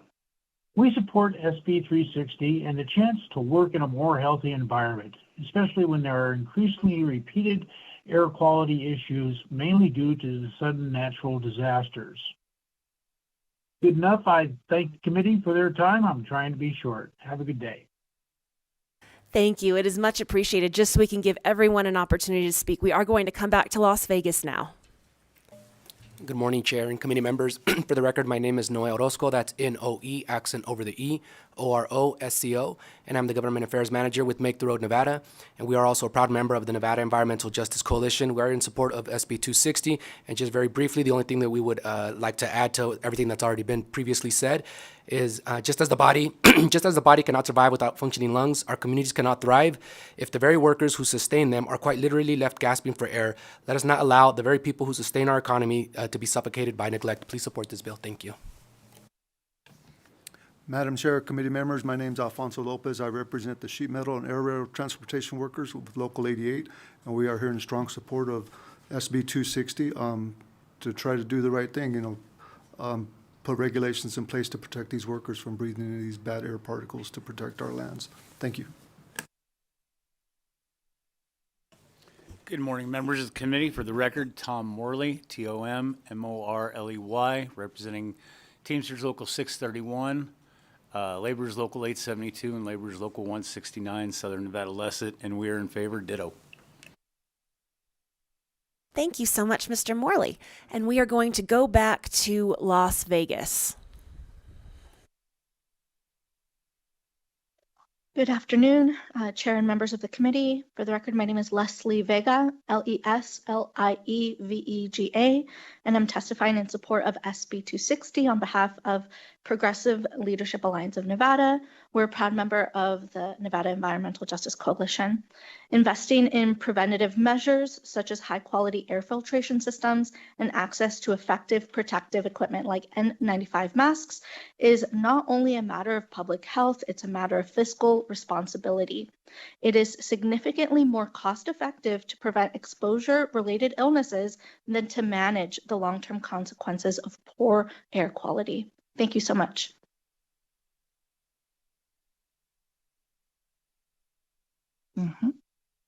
Buenos días, mi nombre es Liliana Castellanos de Make the Road Nevada y apoyo SB 260. Se necesita medir la calidad del aire para determinar si las condiciones son óptimas para trabajar. Es importante recordar la agencia OSHA en su fundación en el año 1970 fue creada con el fin de velar por la vida de los trabajadores, prevenir lesiones y proteger a los trabajadores americanos. Cuando la calidad del aire no es buena, es decir, con el índice mayor a 201 del AQI, los empleadores deben garantizar la seguridad de sus trabajadores implementando medidas de protección, equipos de protección, opciones de trabajo flexibles, terminar operaciones al aire libre, jornadas de capacitación sobre niveles de riesgos asociados al índice de calor y procesos de hidratación constante. Cuando el aire está contaminado, las partículas nocivas ingresan al torrente sanguíneo y pueden desencadenar problemas respiratorios o del corazón. Importante recordar los beneficios de la ley porque al crear estrategias de protección se promueven ambientes de trabajo más seguros y más productivos y se generan espacios para trabajadores saludables que en últimas se refleja en la productividad laboral, en la reducción de costos laborales y se disminuyen las acciones legales. Es decir, es un beneficio para todos y apoyamos entre todos la dignidad humana. Gracias. Muchas gracias, señora Patricia Ashton. Una pregunta, ¿puede deletrear su nombre, por favor? Liliana Castellanos. Liana-Castellanos.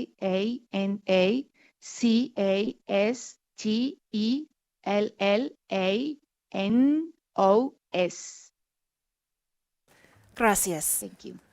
Gracias. Our next speaker, thank you. Yeah, hello, everybody. My name is Robert Garcia. I'm one of the lead organizers here at Make the Road Nevada. I'm here to do a quick translation of what Liliana just said. I'm just going to give the general points, but this will be emailed later on, this testimony. But for her, it's very important. She agrees with the comments that were mentioned previously, but it's also very crucial and essential that they allow protections and restrictions and provide resources like masks in order to help protect workers and help combat the issues that come with air quality and how it risks many people's health. Thank you so much. Thank you so much. We'll take the next three speakers we may have in Las Vegas. Good morning. My name is Leslie Patu, PATU, with the Heat and Frost Insulators. We're always strongly supportive of the workforce in Nevada in regards to their safety and their well-being.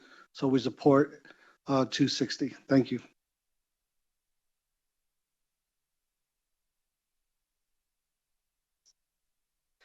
Muy buenos días, mi nombre es Elizabeth Sánchez, soy miembro de Make a Roll y yo apoyo a la SB 260 y a todo el respecto de todos los que ya hicieron su comentario, proveyendo todos nuestros recursos para los trabajadores y el medio ambiente. Gracias.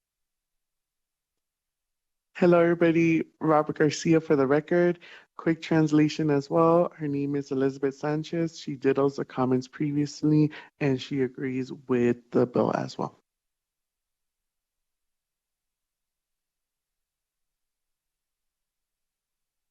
Good morning, Chair, members of the committee. My name is Robert Diaz. I represent the sheet metal workers of SMART Local 88. I wanted to testify on behalf as a rank and file member. As a quick point, the solution to all our problems is work. The working class, when we run into issues, we work our way out of it. We get into a pickle bind financially, we go to work. We need a bigger, better new house, we go to work. We want something bigger, better for our children, we go to work. We will go to work through thick or thin, smoke, no smoke. We will work in the fires. We will work in conditions. If you let us work, we will work. Legislation like this is some of our favorite stuff to hate, but it's important to us because if we don't get told we can't go to work because conditions are too bad, we will go to work. We hope you support this bill to help our workers and all those in support of. Thank you.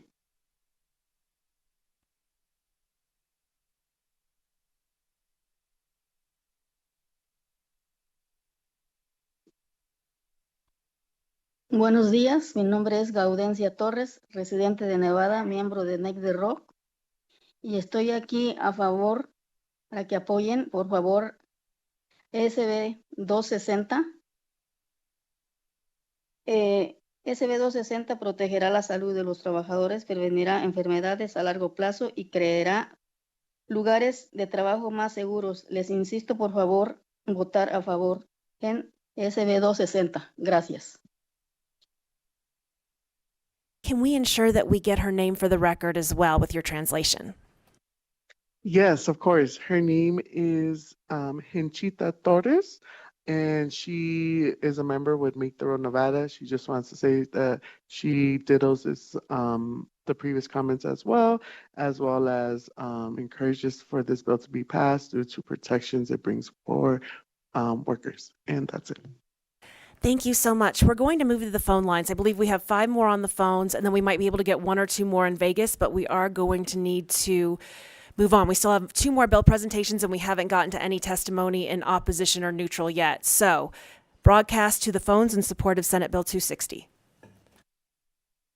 If you'd like to testify in support of SB 260, please press star 9 now to take your place in the queue.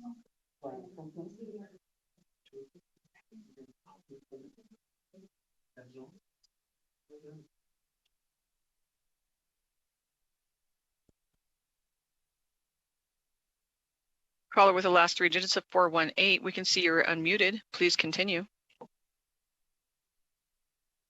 Good morning, Chair and members of the committee. For the record, my name is Beverly Williams, Williams. I am a member of Teamsters Local 986, and I strongly urge the committee to support SB 260. Thank you. Have a good day.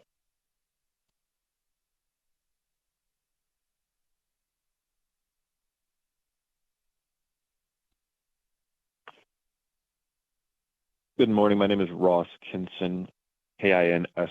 I am the president of the Northern Nevada Central Labor Council and a business agent with Teamsters Local 533. On behalf of all of our members, this is a very, very important bill. I could go into 1,000 reasons why. However, I believe my colleagues have said everything that needs to be said. So I will give a ditto, and thank you for your time.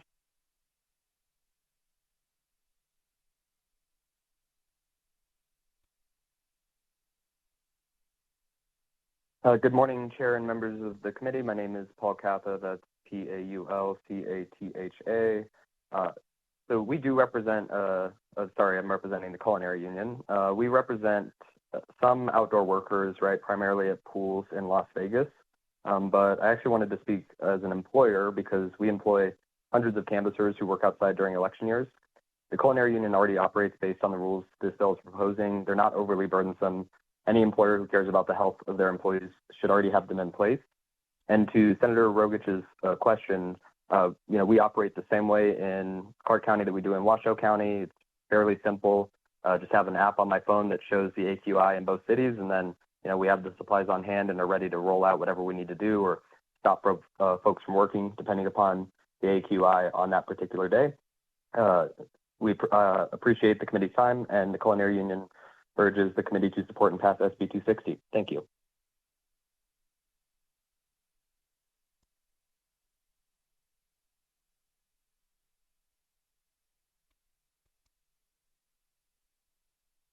Good morning, everyone.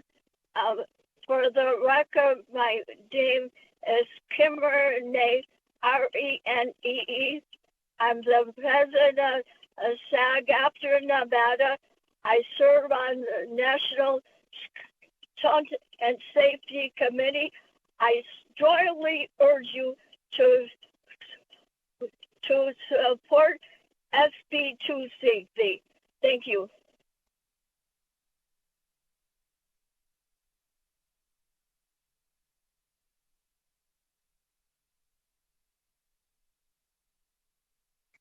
Thank you, Chair and committee members. My name is Melissa Ramos. I'm the Senior Manager of Clean Air Advocacy with the American Lung Association. We advocate for policies that reduce air pollution and protect human health. Clean air and a safe climate are important for healthy lungs, so it is important to establish comprehensive workplace smoke and heat exposure standards for outdoor workers. We urge your support of SB 260. Thank you. Thank you so much. Broadcast, I believe that was everyone on the phones, correct? Yes, Chair, you have no more callers wishing to testify in support at this time. Thank you. Because Las Vegas got a bit cut out, we can take up to 2 more in Vegas, and then we are going to close out testimony if there happen to be 2 more in Vegas that would like to support. I don't see anyone moving to the tables, and we thank everyone who came out, took the time out of their day to be here and to support Senate Bill 260 in Carson City and Las Vegas, as well as over the phones. And with that, we are going to close testimony in support of Senate Bill 260 and move to testimony in opposition of Senate Bill 260. We'll start in our physical locations, and then broadcast will be back to you after that. Thank you.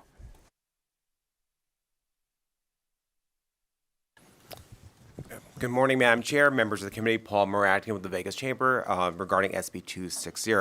The Chamber did meet with the bill sponsor and proponents of the bill for a meeting with the Chamber and trade associations, but we are opposed to the bill as drafted, and we believe that the amendment that has been posted on NELS is also in opposition. The Chamber is concerned with the bill and the ability for employers to determine and evaluate air quality on employees and employers being required to monitor for physical symptoms as it relates to air quality. We believe this as requiring significant monitoring efforts by employers would be required through the bill, which we believe leads to the question, how will large and small businesses be able to comply and practically do these regulations, especially with data showing there is not significant need in Clark County based off of the data. While the Chamber believes it has support efforts to ensure employee safety, such as the recent adoption of heat mitigation standards that were adopted last year by the Legislative Commission through OSHA, which we will stand by are extremely employee-friendly, that apparatus of those regulations were drafted by OSHA. And that was a result of efforts through several years that we believe is employee and employer-friendly and serves as a template for those type of regulations, including the air quality ones you see today. We do also want to mention that regarding this bill, it does not take an impact it will have on Nevada's economy and disruption of employment for workers, as you've heard regarding the work stoppages. Also, the Chamber has expressed concerns with the proponents that with all these requirements placed on employers in the bill, the employee could still decline to wear the PPE provided to them, and the employer has no protections in that scenario. That policy is something we question and we do not believe makes sense. We will continue to meet with the proponents of the bill, but again, our bill concerns stand with the bill as drafted, and we'll follow up with them. But I just want to quickly clarify as I close out, Madam Chair. This bill concern from the Chamber is not about inconvenience, it's not about the cost of masks, but rather developing a policy that's practical and common sense that works for employers and employees, as we did with OSHA last year. Thank you, Madam Chair, for your time today. Good morning, Madam Chair, members of the committee. For the record, I'm Paul Enos. I'm the CEO of the Nevada Trucking Association, and we're here today in opposition to Senate Bill 260. I do appreciate, I understand there's an amendment. We haven't seen it yet. I do appreciate the recognition that trucking is different. The Federal Motor Carrier Safety Administration regulates truck drivers when they're in the cab and driving, when they're outside the cab, when they are most likely to be exposed to poor air quality. It's when they're loading and unloading. It's when they may be doing package deliveries. I'm not sure that it's appropriate to have an exemption for them in that place. So, I do think that that is something that we want to think about and contemplate. In terms of changing business models, I think about not just the folks that are delivering Amazon packages, but there are thousands of Nevadans that every day rely on pharmaceuticals to be delivered directly to their homes by our last mile delivery folks. So I would suggest, as we've heard from Mr. Moradkin and other folks on the committee, that we look at the process that we did after last legislative session on the heat illness regulations. And we try to do that because Ultimately, with a job hazard analysis that actually takes into consideration what each task that worker is going to be doing on a daily basis and where their exposure is going to be, I think that was a much better in terms of worker protection than what we had in the bill that we considered last legislative session. I do think that was a good process. I'm proud that the Nevada Trucking Association was the first in the state to do training on that so our folks can comply. And I would suggest, in working with the proponents of this bill, that that's the direction that we move forward in. Thank you. Good morning, Madam Chair, members of the committee. For the record, Dan Morgan on behalf of the Nevada Home Builders Association. The Nevada Home Builders is a statewide advocacy organization representing the home building industry throughout the state and is governed by the Southern Nevada Home Builders Association and the Builders Association of Northern Nevada. Collectively, we represent the majority of home builders throughout our great state. We are here today in opposition to Senate Bill 260. The NVHBA opposes the bill because it will create significant challenges for home builders, thus increasing costs and ultimately driving home prices up further. Construction sites are open-air sites, which make compliance with this bill particularly challenging, and our concerns include fluctuating air quality, lack of indoor workspace. The bill assumes that indoor workspace can be provided when air quality deteriorates, but this is not feasible on many construction sites.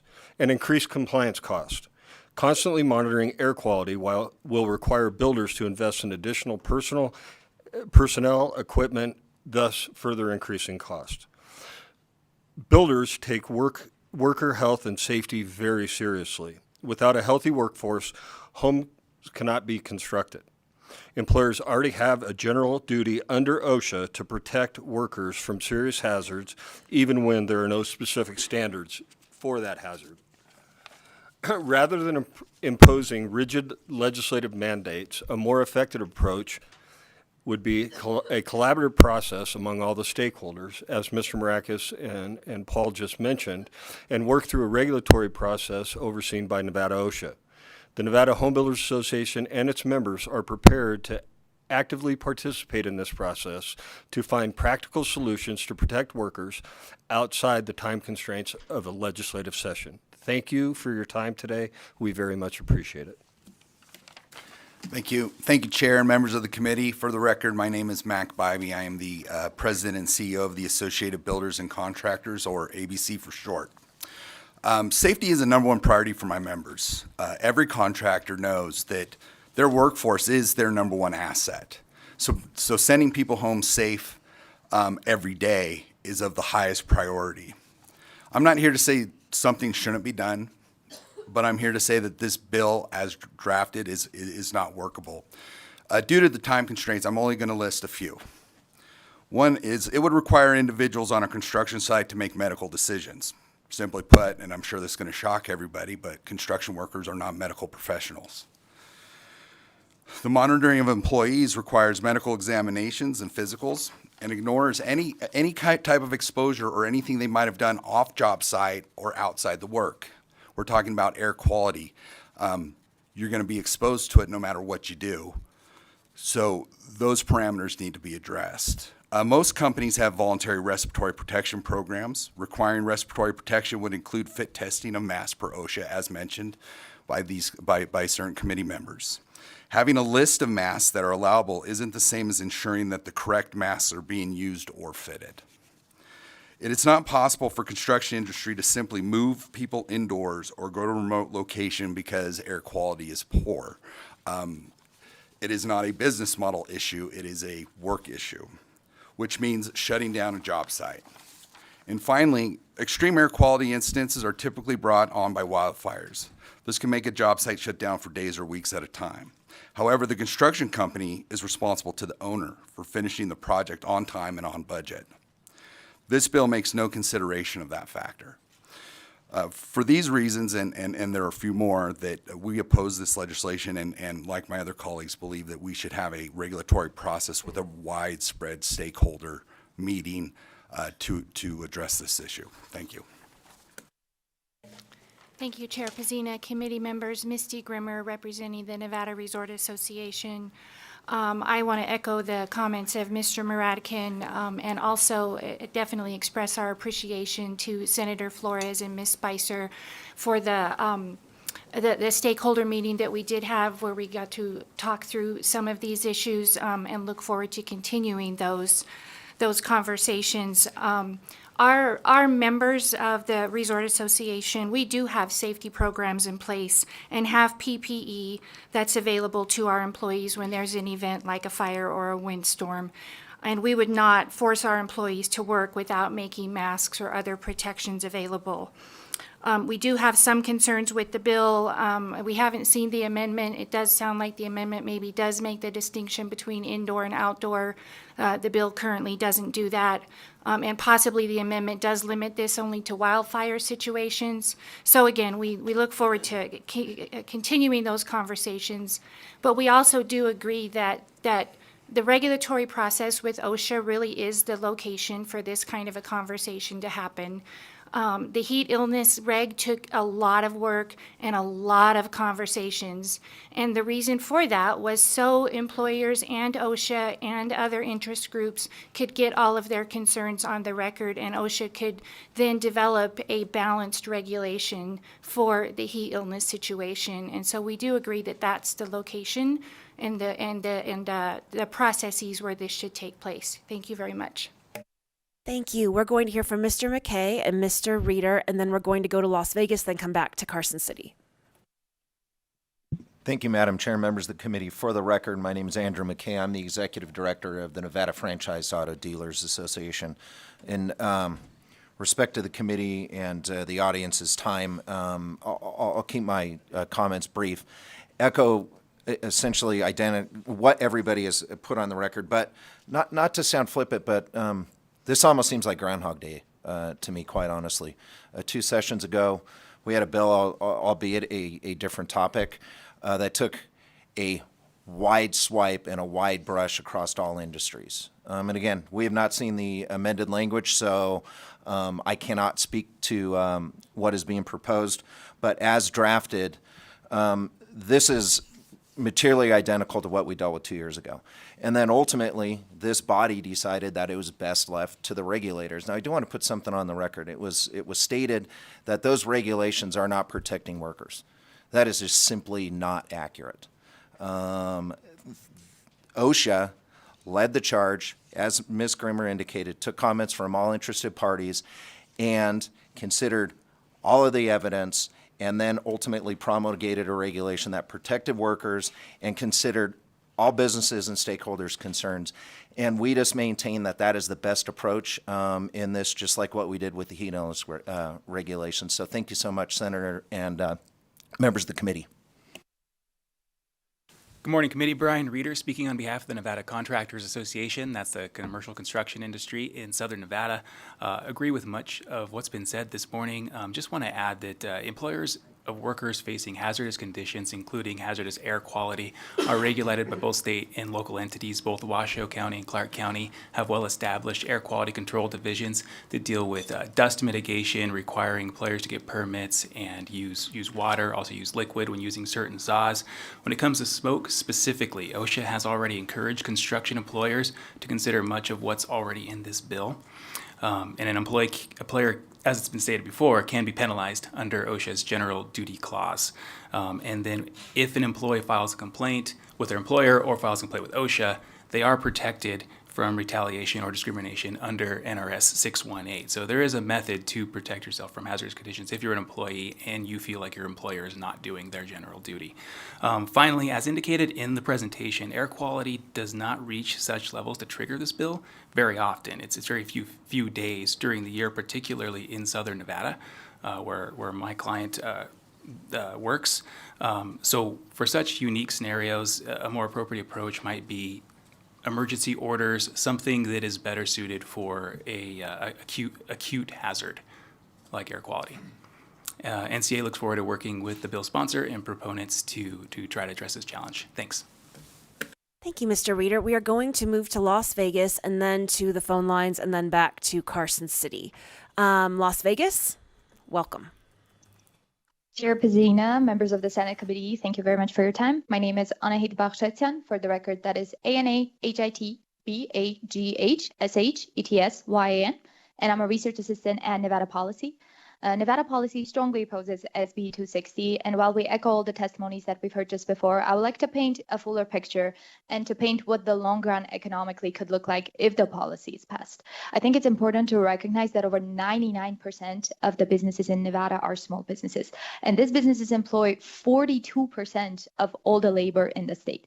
So the bill would disproportionately affect small business employers initially, and in the original language that was drafted, it cited that the employer shall monitor air quality to determine the PM 2.5 levels and periodically and during each employee's shift.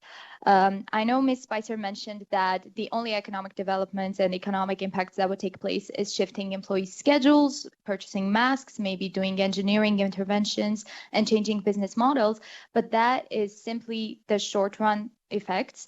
Let's say if I'm an employer who has 47 employees working across different shifts, it presents enormous logistical and financial burden to reschedule and just simply try to operate under these regulations. So furthermore, the bill would actually start harming the employees and the very employees that it's seeking to protect, because as a business owner, I would then divert my funds from wages, benefits, hiring process, which would effectively harm the labor market. Nevada's economic competitiveness depends on policies that support and not hinder small businesses, which is exactly what SB 260 does. And for this reasons, exactly, we urge the committee to oppose this bill. Thank you so much for your time. Thank you, Chair Pazina and members of the committee. My name is Emily Osterberg, Osterberg, and I'm here representing the Henderson Chamber of Commerce and our over 2,000 members, the majority of whom are small businesses, to express our opposition to SB 260. This bill imposes excessive regulatory burdens on businesses, particularly small businesses, without providing sufficient financial or logistical support for compliance. The proposed costly monitoring programs, employee training, and mitigation efforts would be financially devastating for businesses, especially small businesses, already struggling with inflation and economic uncertainty. And we understand that this will not affect small businesses with 10 or less employees, but there are small businesses with more than 10 employees. Again, a majority of our members are in that realm. In addition, we believe worker protection regulations that will affect nearly all of the state's businesses should be developed through a regulatory body like OSHA and include input from all stakeholders. We're also a part of the heat mitigation regulation conversation through the interim and appreciated the process and believe this should be handled in the same manner. We have not seen the conceptual amendment, but are opposed to this bill as written. Thank you. Thank you. I didn't see anyone else in Las Vegas. So broadcast, we're going to move to the phones before coming back to Carson City on opposition of Senate Bill 260, and we will take up to 5 callers. If you would like to testify in opposition of Senate Bill 260, please press star 9 now to take your place in the queue.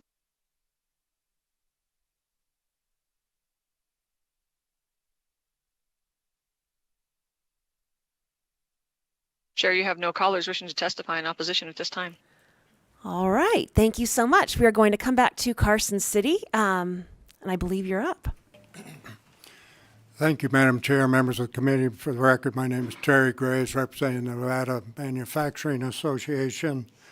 Just a little background. Nationally, the Manufacturing Association employs some 13 million men and women, brings in $3 trillion in gross national product. 53% of all private sector research and development is done by manufacturing businesses. And with environmental compliance, it is the largest business sector, spending some $350 billion a year on environmental compliance. With regard to the bill before us today, I will not repeat comments already made, but subscribe to the previous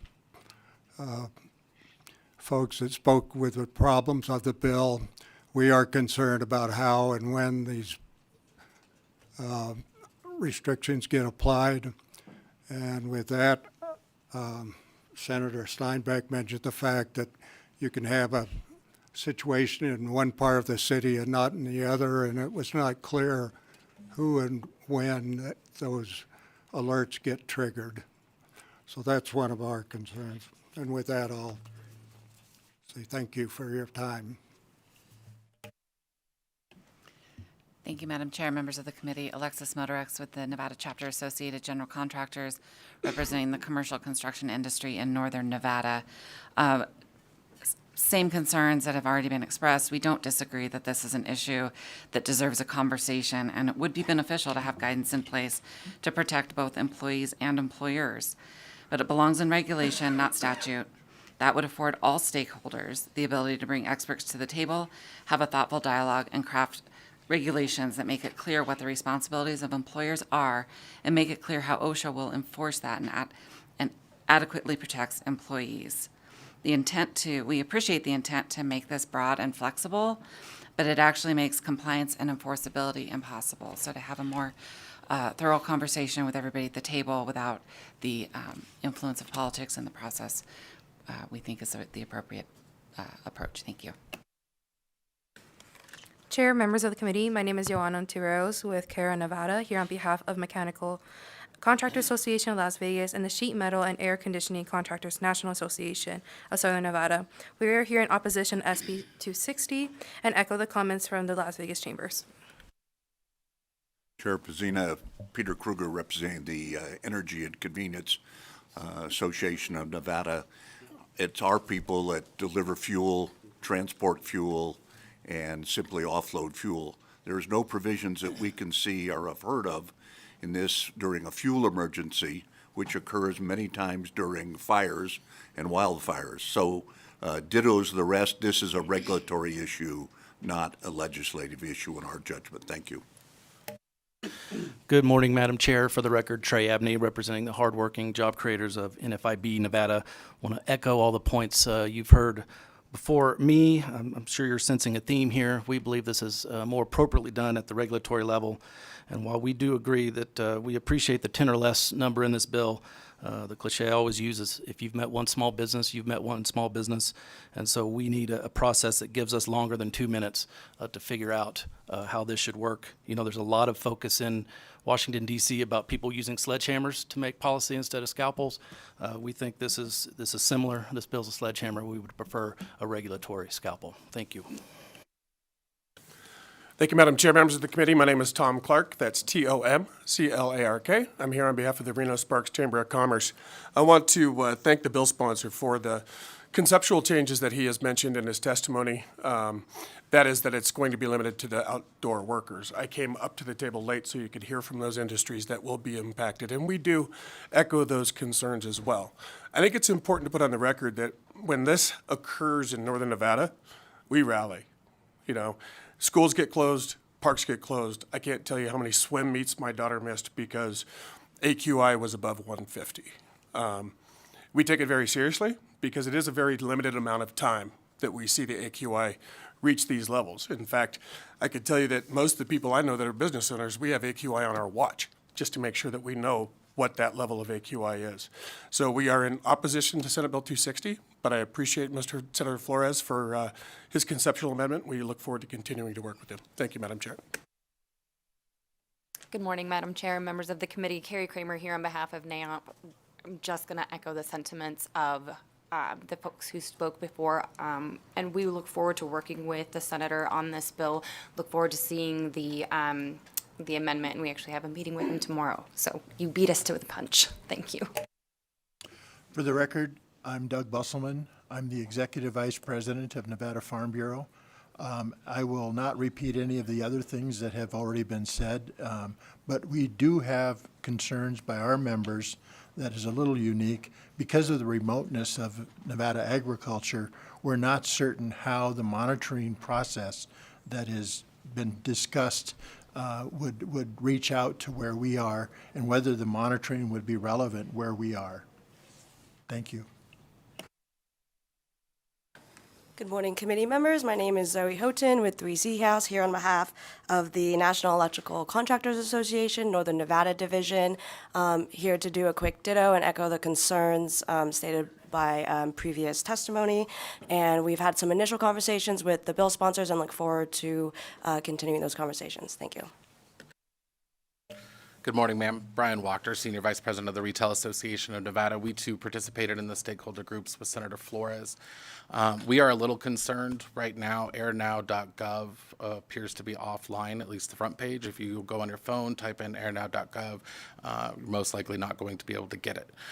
We're going into a place where the federal government may now not be an accurate source of information, and so by putting something like this into statute, we're going to run into a few problems.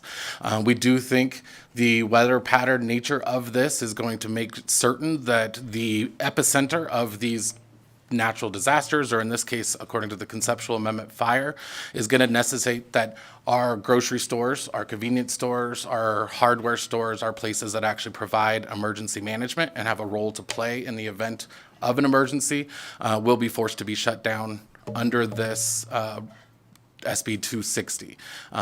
We need employees to be able to open those stores, be able to provide those gasoline services, but to be able to provide water and any number of other emergency management services. We feel that emergency management has been left out of this conversation, and it gets tricky when it comes to employee safety.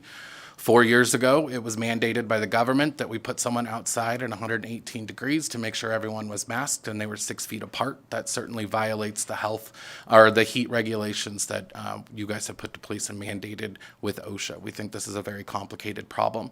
The insinuation that any business is looking forward to abusing their employees by being out in this kind of air, I think is wrong. I think it vilifies businesses, and that is simply not what we're doing. We have a responsibility to the community, especially in times of emergency, and we feel that this is really going to hamstring us as we prepare to be able to respond to those communities. We don't think that this is in a place that's going to work quite yet.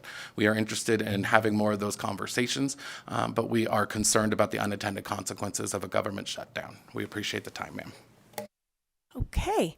Thank you so much. I don't see anyone in our physical locations. We'll do one last check on the phone broadcast. Is there anyone in opposition of Senate Bill 260 on the phone? If you would like to testify in opposition of Senate Bill 260, please press star 9 now to take your place in the queue.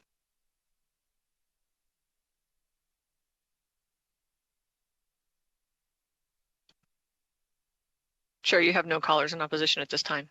Thank you so much. That moves us to neutral. Do we have anyone in our physical locations in neutral? Please come to the table and then we'll move to the phone.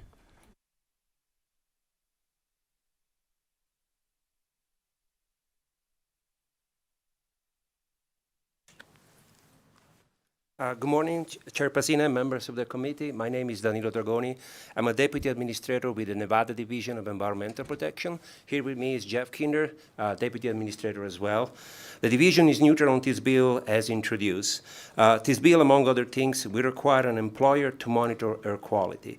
To monitor air quality, the employer has two choices. Either directly monitor concentration of PM 2.5 in accordance with standards used by NDEP, or using AQIs as provided by authoritative websites like AirNow from the federal EPA. There are dozens of sources of AQI available from many apps, website, portable low-cost sensors, many offering instantaneous AQI values at any location in U.S. Many of them do not follow the same standards used by federal and state agencies, mainly because of all the resources needed to meet these standards. Relying on authoritative websites of AQI, like this bill does, is critical to provide consistency in the implementation of this act. Section 1, subsection 2A, provides the employer with the option to directly sample PM 2.5, and we are assuming calculate AQI. These might pose technical challenges. There are several technical steps involved in correctly measuring ambient PM 2.5 and calculating AQI. NDEP used very high standards set by the Clean Air Act and EPA's regulation, standards that might be unpractical to meet. We understand the additional flexibility that this option would provide, but we think it might create expectations that are hard to meet. Thank you for your time, and we are happy to answer questions. Thank you. Out of curiosity, did you have a chance to review the amendments? Danilo Dragoni, for the record, we have not. Okay. Thank you so much, and thank you for being here. Okay.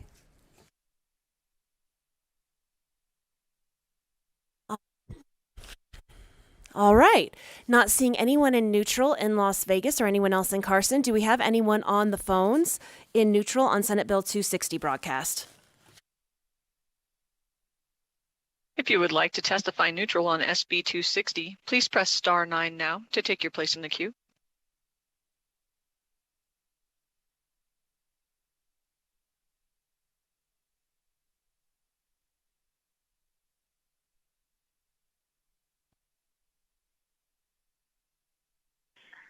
Thank you, Madam Chair and members of the committee. This is Laura McSwain. I'm calling from Southern Nevada with the Water Fairness Coalition.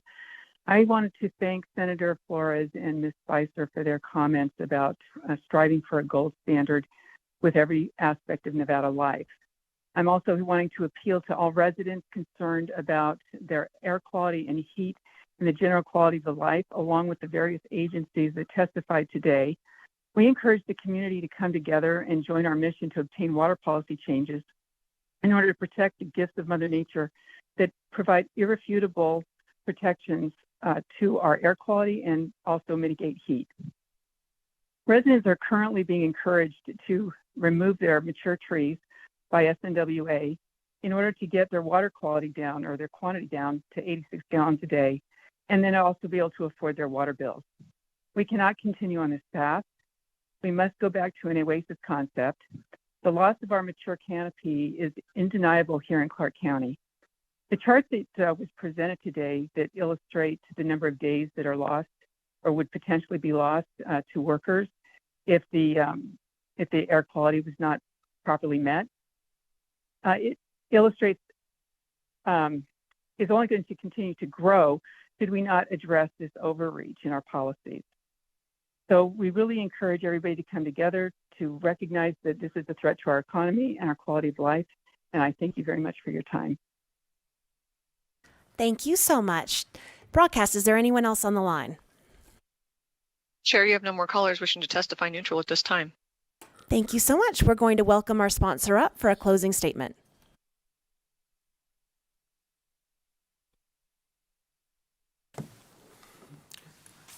It's almost afternoon, Madam Chair, it feels that way. Senator Edgar Flores for the record.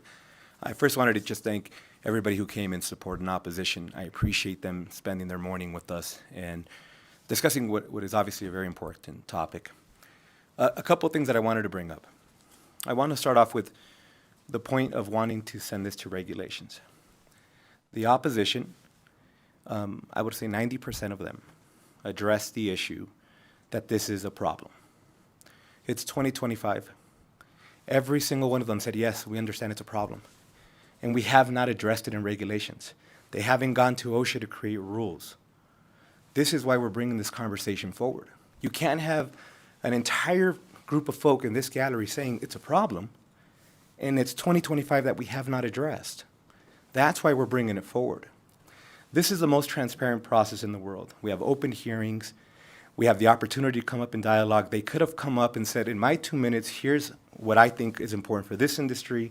Here's what I think is important for that industry. They could have given that information in the working groups. That's the whole point of doing this. Asking for us to just punt it away where none of us are going to have the open, transparent process that we have here is concerning to me. Asking us to punt it away and handle it somewhere else because that is the proper way to address a concern that is going to impact every single Nevadan is problematic to me because what we're doing here is creating a hybrid to that.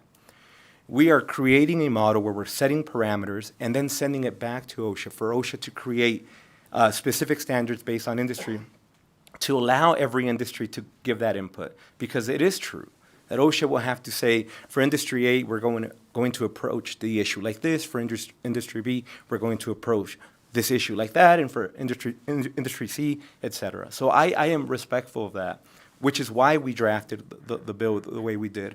But it is unfair for us to say that we understand that this is a problem and at the same exact time say we haven't done anything about it and it's 2025. We wouldn't even be engaging in this conversation had we not brought up the bill. So when they ask why are we bringing it here, it's because this is the only way we have conversations, unfortunately. Additionally to that, I also want to be incredibly respectful of change. If we were having a conversation presently about hard hats, mandatory safety belts, safety reflective gear, boots, et cetera, stuff that all of us now consider standard, I think they would also come up in opposition, but not because they don't believe in protecting workers. Of course they do. And the majority would be arguing, we already do that, but why are we mandating it across the board? I think what happens is change is scary. And as a business owner, I've been in that position where we're talking about new things that may impact the business. It is concerning. So it is respectful and it's fair for them to come up and say, look, we're just concerned about implementing changes because we've always done it this way. Now we're talking about it, doing it differently. But I think that is okay for us to engage in that conversation respectfully here. And I just wanted to, again, I do want to thank the opposition, but I also want to make the point that not one person in the opposition talked about how 150 and 200 standards don't make sense. Not one person in the opposition said that making somebody work in a 200 AQI is correct. Not one person in the opposition said implementing basics at 150 is problematic. They didn't even address those issues. We're talking, I mean, this is the whole point of us being here. And really the objective of coming into the conversation was just, let's not address it at the legislature where all of us are participating, where every single legislator and every single person who represents a district will have input. Let's send it and punt it away where we're going to do it elsewhere. I say we can do a hybrid model and approach to that. Because it's 2025 and we have not addressed the issue thus far, that we set basic parameters here as a body, all of us collectively, you give your amendments, and then we send it to OSHA and respectfully ask that they take everybody's input and then create regs based on that. Madam Chair, and then there was just 2 additional points that Ms. Spicer wanted to touch. Thank you, Senator Flores, and thank you for your time today. Yes, I just wanted to address some of the things that were brought up. One of the things that we wanted to clarify is that the Division of Industrial Relations released wildfire health guidance for Nevada businesses back in May of 2022. None of the opposition mentioned that they are either aware of the Nevada OSHA guidance that is already available or that they are already following those standards that have been set. We also wanted to clarify that the Division of Industrial Relations will be evaluating the final language of this bill, and they will be working with these stakeholders to create the guidance and help them comply with these requirements. That is why this is broad and why it is all-encompassing. We also wanted to mention, some of the folks mentioned that this is excessive monitoring, but also other folks mentioned that they're able to check AQI on their phones and on their watches. So we have respectfully included in here that airnow.gov is a primary source, but also we've listed 6 alternative secondary sources where people can check AQI. And lastly, I also just wanted to mention that, again, this bill creates clear, quantifiable criteria for what defines a weather day so that contractors and business owners can be planning ahead. We can predict that these wildfires are going to happen. We know that they are getting worse, and we have to act now. Thank you very much for your time. Thank you so much. It sounded like there was maybe a meeting going on tomorrow, another stakeholder meeting, so we really appreciate the work that you're doing to work with different stakeholders. And with that, we will close the hearing on Senate Bill 260.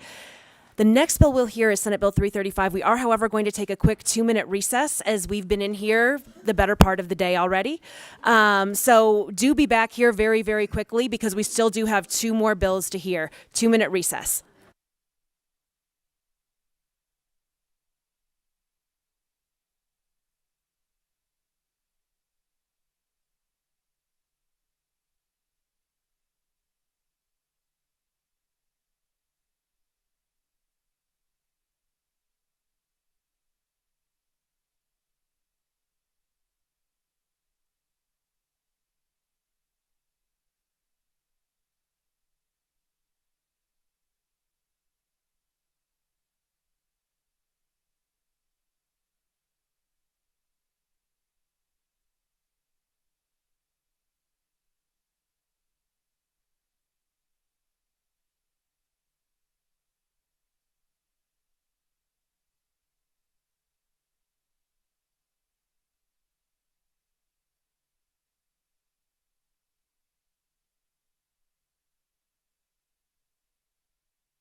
All right, back in session with Senate Committee on Commerce and Labor. Thank you so much.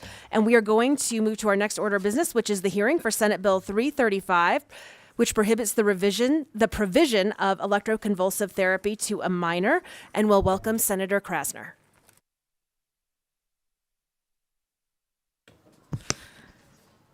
Good morning, Chair Pazina and committee members. Thank you for giving me the opportunity to be here today and present before you. I am Senator Lisa Krasner, proudly representing Senate District 16. Thank you for providing me this opportunity to present Senate Bill 335.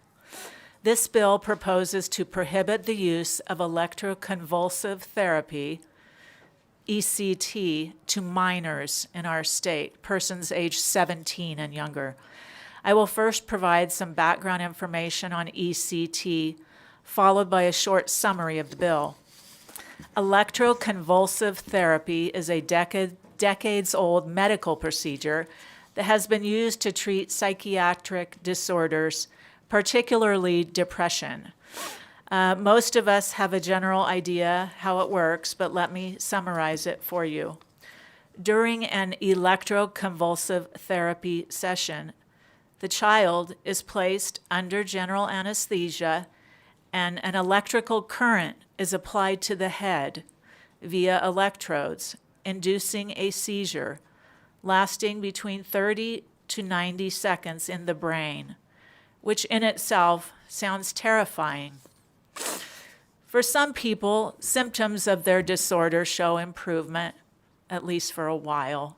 However, the exact mechanism by which ECT works is not fully understood, but researchers believe that the induced seizure causes changes in brain chemistry, which may affect mood, sleep, appetite, overall mental state, and other undetermined effects on the child.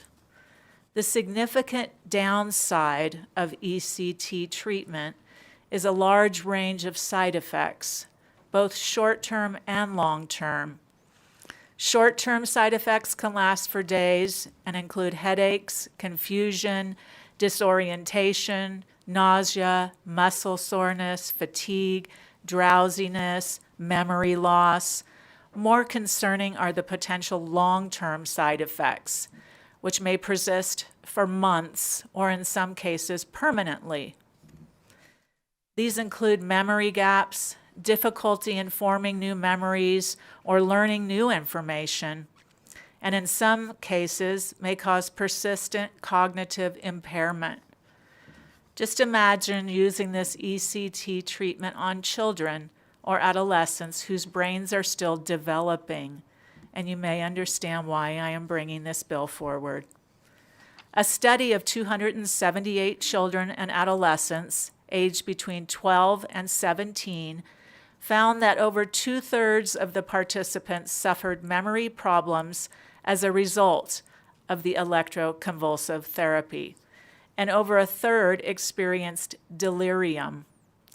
The study authors interpreted these results as evidence that the level of adverse effects from ECT for children and adolescents is acceptable. From my perspective, this is the contrary of acceptable and safe. Other researchers would agree, stating that the paper contains serious methodological flaws and ignores important conceptual and ethical issues in relation to treating children. There are many other arguments I could make against the use of ECT in minors, but the conclusion is that ECT may offer a few benefits for a very small segment of adult patients with severe treatment-resistant psychiatric conditions, but its use in minors raises serious concerns due to the potential for adverse effects on a developing brain. There is a vast amount of alternative, evidence-based treatment methods that can effectively treat children, like intense psychotherapy or talk therapy, especially when combined with prescribing medication. And those don't cause seizures. As I stated, ECT involves delivering electric shock currents to the child's brain, triggering a seizure. This process is believed to alter brain chemistry.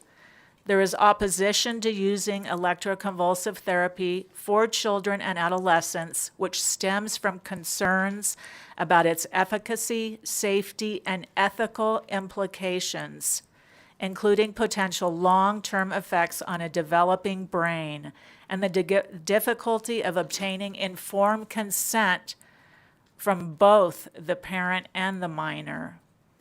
Arguments against ECT in children include limited research and efficacy concerns. Research on the safety of ECT in children is limited. There is relative lack of research specifically addressing the efficacy of ECT in children and adolescents, particularly when compared to adults. Lack of studies. Difficulty in conducting research. Studying the effects of ETC in young, vulnerable populations presents unique challenges, including obtaining informed consent and ethical considerations. Uncertainty about long-term effects on a child's brain. Concerns exist about the potential long-term impact of ECT on brain development and cognitive function in children and adolescents. Numerous safety concerns and side effects, temporary memory loss and confusion. Common side effects of ECT, such as temporary memory loss and confusion, are a concern, especially in developing brains. Potential for long-term cognitive impairment. While some studies suggest that these side effects are temporary, others raise concerns about potential long-term cognitive impairment. Ethical considerations.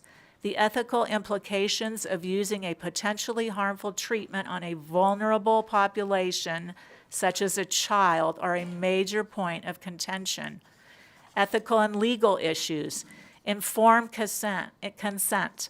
Obtaining informed consent from both the parent and the child can be challenging, especially given the potential for cognitive impairment and the nature of the treatment. Human rights issues. There is a strong argument that ECT on children and adolescents, without robust evidence of its effectiveness and safety, raises human rights concerns. Alternative treatment. Opponents argue that other less invasive treatments should be explored before resorting to ECT, psychotherapy, talk therapy, and combined with prescribed medication. Lack of understanding. Many people, including healthcare professionals, lack a thorough understanding of ECT and its potential risks. Cautious use. Even proponents of ECT acknowledge the need for cautious use and strict guidelines when considering this treatment for children and adolescents. Last resort. ECT is generally considered and should be considered a last resort when used in children and adolescents. How long is a course of treatment of ECT? The length of an ECT course will be decided by the healthcare provider. The average is 3 times a week and 12 to 16 treatments over a 4 to 6 week period. Electroconvulsive therapy on children is barbaric and inhumane. We are talking about children. Other methods would be more effective and more humane, such as prescribing medications and providing intensive psychotherapy or talk therapy. Psychotherapy, when combined with prescribed medications, has been proven to be very effective for patients in dealing with depression. On a personal note, the first bill that ever dealt with this issue was Senator David Park's bill in 2017. That was Senate Bill 201. And it dealt with conversion therapy. This is when a parent tries to de-gay their child with barbaric methods. And that bill, and first of all, it doesn't work. And second of all, that bill passed through this legislature in 2017 and was signed into law by Governor Brian Sandoval, a Republican. I'm going to take a break now, but I am very opposed to this treatment on children.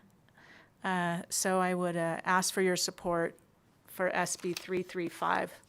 I do have closing comments, but I'll let the opposition go. Stay there. We might have questions for you. I apologize. I'm so sorry. Hang tight. I'm sorry. Do we have any questions from the committee? Well, it looks like you might get to take a step back after all. It looks like there's no questions at this time, but we are going to open this up for testimony in support of Senate Bill 335. We'll have you come to the table in our physical locations, and then we will move to the phones.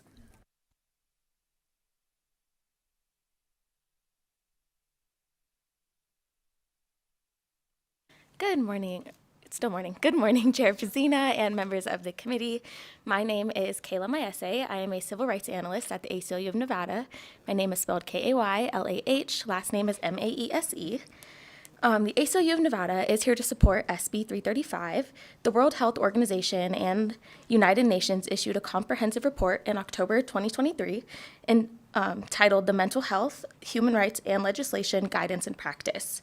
Page 58 of that report states that electroconvulsive therapy is not recommended for children and specifically recommends the use of ECT on children should be prohibited through legislation. Thank you very much. Thank you, Chair Pazina, members of the committee. Harrison Epstein, legal extern for the Clark County Public Defender's Office, HARRISON EPSTEIN. First off, we'd like to ditto and echo the statements of the ACLU. Additionally, banning the use of electroconvulsive therapy for all minors would inherently protect incarcerated minors as well. Prohibiting use of this therapy before age 18 would also ensure that medical providers attempt all other treatment avenues first. There's also a deep history with the use of electroconvulsive therapy in prisons and jails that we wanted to acknowledge. Thank you. Okay, thank you so much. I don't see anyone in Las Vegas, but we are going to move to the phones. Broadcast, do we have anyone in support of Senate Bill 335 on the phones? If you would like to testify in support of Senate Bill 335, please press star 9 now to take your place in the queue.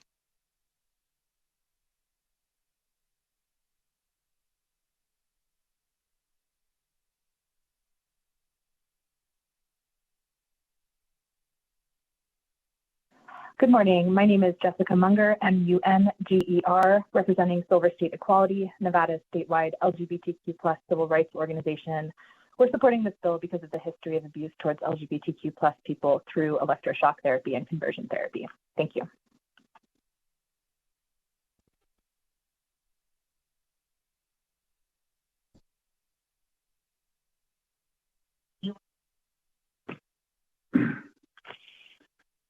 Good morning, Chair Pazina, Vice Chair Daly, and members of the Senate Committee on Commerce and Labor. For the record, I am David Parks, P-A-R-K-S. This morning, I would like to voice my support for passage of Senate Bill 335 and thank Senator Krasner for introducing this bill, which prohibits the use of electroconvulsive therapy on minors. During several sessions while serving in the Senate, I was able to introduce and get a bill passed relating to prohibiting conversion therapy. The bill passed was Senate Bill 201, and it was signed into law by Governor Brian Sandoval in 2017. One of the findings in researching that bill was the dangerous use of electroconvulsive therapy on minors. This electroconvulsive therapy, especially in the hands of untrained professionals lacking proper education and training, ran the risk of causing a number of adverse long-term side effects. As Senator Krasner stated, there is a significant risk of harm outweighing any medical benefits it could bring on a developing brain. That concludes my prepared remarks. Thank you for the privilege of your time.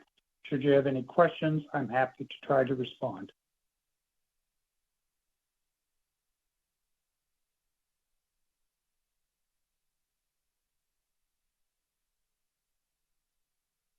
Chair, you have no more callers wishing to testify at this time. Broadcast, thank you so much. And it's always wonderful to hear from our former colleague. With that, not seeing anyone at the tables or on the phones, we will close support of Senate Bill 335, and we will open opposition for Senate Bill 335, starting in our physical locations and then moving to the phones.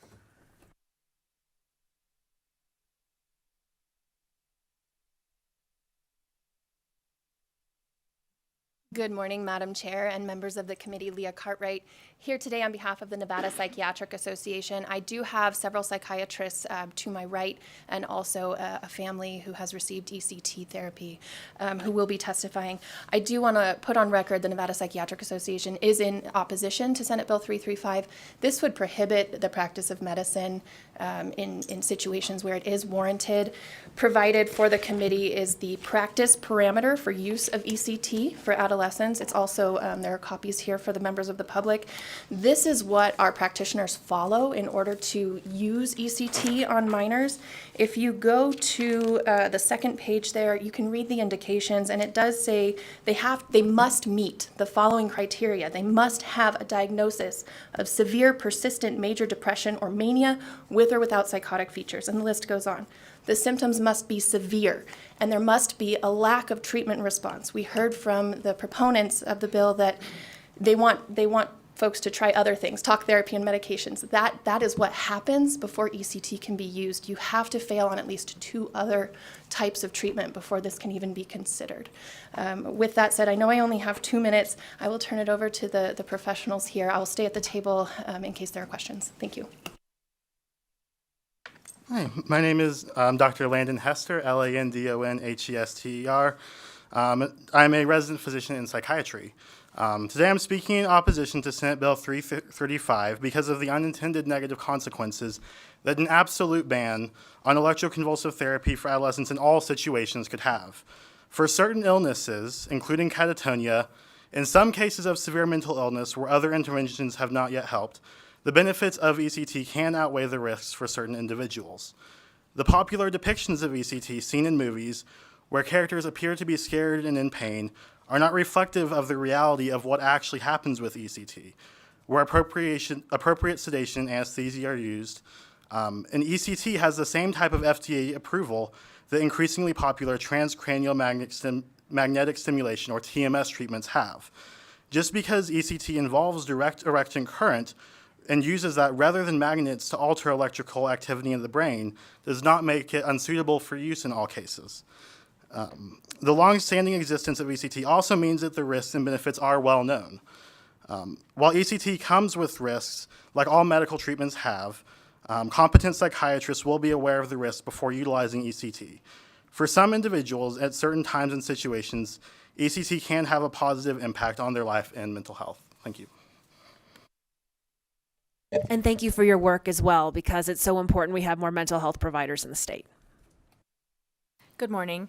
My name is Dr. Allison Cotton, ALLISONCOTTON. I'm a double board certified psychiatrist in adult as well as child and adolescent psychiatry. I am not from Nevada. I'm from Texas, and I was trained in Arkansas, and I moved here in 2019 and very quickly realized that this is my forever home.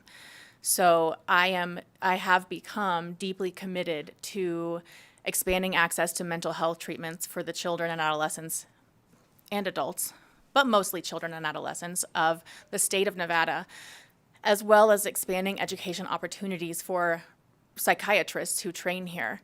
And I plan to stay here long term, and this bill is a step backwards for what we are trying to do here in Nevada. ECT is an effective treatment that, when applied appropriately, is life-saving, and you will hear that when this family comes and speaks to you shortly. There is an intense lack of understanding about ECT because of popular culture and media. It is not barbaric. It is quite underwhelming, actually, when medical students go observe it. They are always disappointed because it's not exciting at all. It's quick, it's effective. I want to speak to the concept of treatment resistance. I can assure you, child psychiatrists are not just throwing children into ECT willy-nilly. We don't just do it for fun. There's a process, there's an evidence base to our practice that we follow. Child psychiatrists are by nature, by training, very conservative. We don't want to medicate children into oblivion. We don't want to do that. We want children to go get psychotherapy. We want families to receive family therapy. That is much of our work, is advocacy and education about the benefits of those things. When it comes down to talking to a parent about their dead child or talking to a parent about ECT, I would much rather talk to a parent about ECT. Nobody wants to talk to a parent about a dead child. And it does come to that sometimes. So I am strongly opposed to this bill. This is effectively legislating medical treatment, and I urge you to trust the medical professionals. And I just want to close by saying that if I were ever catatonic or profoundly depressed, I would choose ECT for myself. Thank you. Doctor, we had a question as well from Senator Scheibel. Thank you so much for your testimony, and if you don't mind answering a question or two, I'm wondering if you can give us a sense for how common ECT is. I'm sure I don't know that you can put it into percentages, but if you could just give us, I'm just trying to get a sense for whether this is something that you do every day in your practice or once a year in your practice or have never done yet. I don't know. I would love to answer that question, and I'm sure Dr. Cole would as well. I'm Allison Cotton again, Dr. Allison Cotton. When I trained in Arkansas, which is another very rural state, very similar to Nevada, we ran a robust ECT program that was 5 days a week, all day. So we had Monday, Wednesday, Friday, our inpatients would go and have their ECT treatments, and on Tuesdays and Thursdays, the outpatients would come and have their maintenance treatments. It was all day, every day, 5 days a week. And what about here in Nevada? We don't have it here in Nevada, which is a travesty at all. And so when we refer patients to ECT, they have to leave the state, and that's part of what the Department of Justice has a problem with for the children of Nevada, is that we do not have the treatments here that can help them. If I may continue, I'm learning about all of this for kind of the first time. And it sounds like you're a qualified provider. So is it a lack of qualified providers? Is it the infrastructure? Is insurance not covering it? Insurance covers it. I think I'm so sorry, I'm not saying my name. Dr. Allison Cotton. Insurance covers it very nicely. Medicaid covers it. We just don't have it. My assessment is that it is because of stigma, and nobody's been standing up screaming about it, so that's what I'm here to do. If I may keep going. And so are children, people under 18, currently being referred outside of the state and actually going outside of the state to receive this treatment and coming back? Allison Cotton again. Yes, and you will hear from one today. Okay, thank you so much. We also have one additional question and maybe a follow-up from Senator Flores. Thank you, Madam Chair, and thank you all for being here. I'm curious to know, in situations where you do end up using ECT, and I understand that it's not happening in Nevada, but where you saw it in Texas or other states, how often was there parental involvement? So I'm trying to distinguish between having an advocate there and the child and deciding ECT is the right route versus a scenario where perhaps, unfortunately, there isn't the advocate or the parent there. Do you have any understanding of that, like data-wise or anecdotally, that you could share? I trained in Arkansas, where I was there for 5 years in training. I have extensive experience with this, multiple anecdotes. One great example is a 17-year-old who was severely catatonic to the point of we were talking about end of life, and he had turned 18 during his hospitalization and was unable to consent. So we had the courts involved. His parents happened to both be attorneys. They got involved. When you do decide to proceed with ECT, it is not without serious consideration of the potential side effects, of the potential consequences. We are always thinking, do the risks outweigh the benefits or vice versa? And I will add that our medications are not without risks. The medications that treat these patients that would otherwise have ECT can result in diabetes, heart disease, seizures. They lower the seizure threshold and can have dire consequences for people. Such terrible weight gain that it can shorten a person's life by an average of 20 years in cases of schizophrenia and severe bipolar disease. So, yes. And Madam Chair, I apologize, it's the way I framed it. What I meant to say is, in scenarios where you do ECT that you've seen it with minors, is there typically parental involvement in those scenarios? Or do you often see it's cases where there is no advocate there? And I'm just trying to understand that, because I think that's part of this argument. I'm just trying to decipher through that. There is Allison Cotton, there is 100% of the time a parent involved or some advocate. If we cannot have a parent involved, an advocate is assigned. So there would never be a case where there would be a minor who just receives ECT without any kind of adult involvement. Thank you, Madam Chair. Thank you. And I had one question as well. We've been talking about minors in ECT therapy. Is there ECT therapy here in Nevada for adults? No. Okay. Wait, hold on. Back to Senator Scheibel. I'm sorry. I'm reading up on it right now, as we're talking. And I think I read that Texas now has banned ECT therapy for children under the age of 14.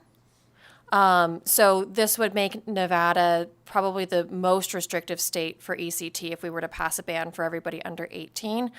But what is just really confusing me is that the UN and the WHO are recommending that states ban it for kids under 18. I'm wondering if you can speak to why that is, or I might be asking the question of the wrong people, but I'm feeling very confused. Dr. Allison Cotton, I cannot speak to why they would ban ECT. I can speak to the fact that physicians are fleeing Texas because of these restrictions. I suspect there might be other reasons in addition to those restrictions as well, other restrictions also. Were there any follow-up questions? Okay, we thank you so much. And we also thank you for practicing and making Nevada your home, because again, we absolutely need more doctors focused on mental health. So we thank you. And we'll go to our next speaker. Barry Cole, psychiatrist from Reno, Nevada. Some of you remember me from a couple of years ago. I'm opposed to 335 for the obvious reason we don't need outside external constraints on the practice of medicine. ECT is effectively a Hail Mary medical procedure. You never start with ECT. You end up at ECT because your patient is dying in front of you. And I mean dying. This isn't like hyperbole. And many times I've had to get court orders to be able to do ECT because the patient has stopped talking and they have no advocate whatsoever.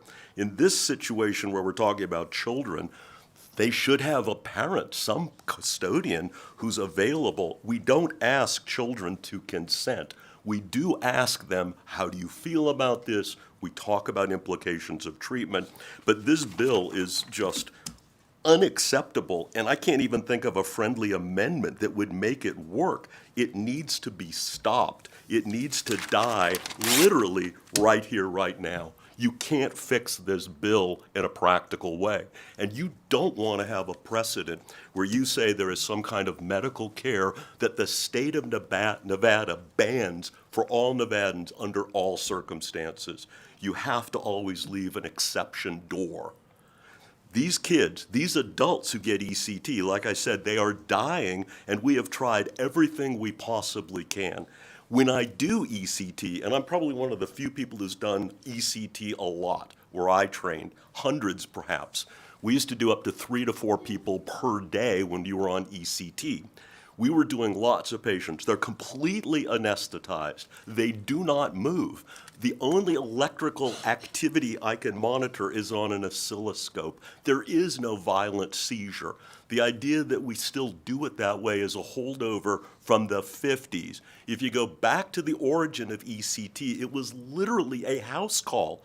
Somebody came to your house, put you in a chair, and zapped you in your own chair in your own home. We don't do that anymore. 2 minutes are up. Nice to see you. Thank you so much. And I believe we have a few more coming to the table here in Carson City.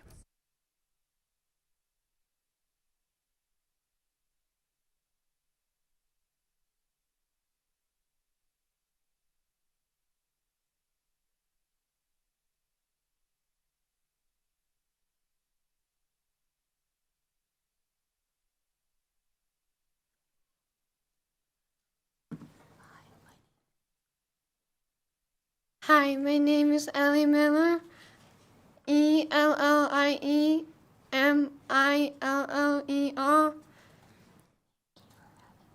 Thank you for having me.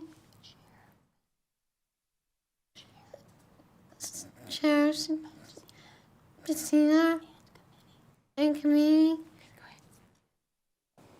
Hello, my name is Ellie Miller. I am 17 years old and was born with the George syndrome. At the time of surgery, I experienced catatonia. I've been told that my life was in danger because of this. I spent months in the hospital not being able to control myself. I did not remember any of my time there. I did not stop remembering until after I was able to get my treatment. It was like being in a coma. I go to ECT regularly, and at the end of the days after my treatment, I am able to understand and respond how I want to, not how my body wants to. If you take away ECT from being able to like me, you may be hurting us. With ECT, I am able to think clearly, be myself, and go to school and make friends and be happy. ECT saved my life. Please do not pass this bill. Thank you. Thank you so much.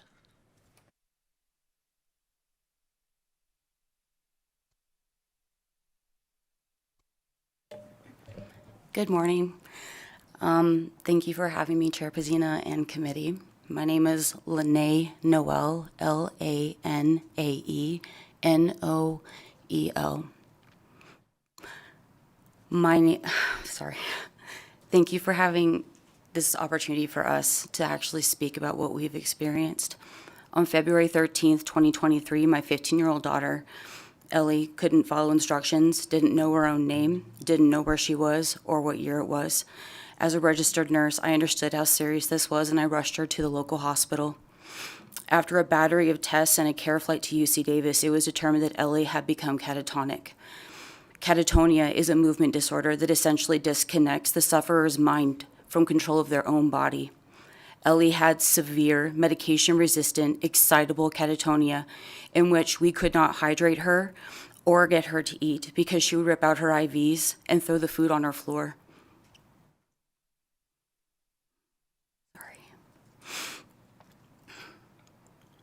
Over the next 3 months, Ellie's catatonia resisted every treatment attempted, and we were left with the reality that if the last resort ECT was not used, she was going to die.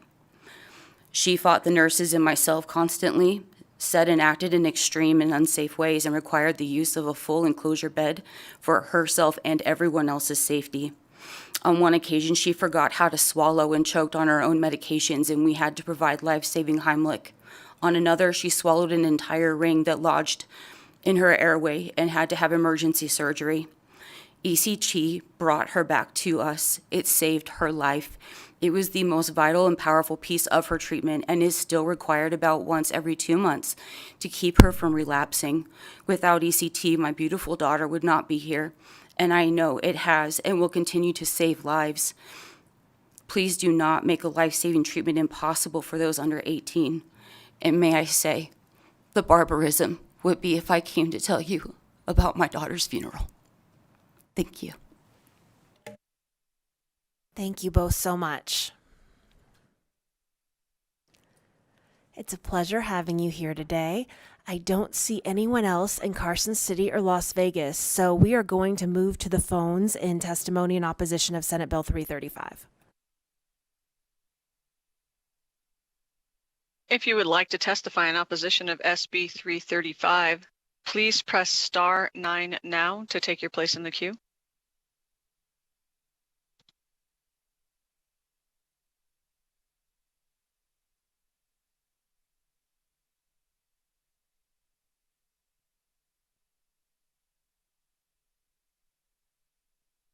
Caller with the last three digits of 000, you are unmuted. Please continue.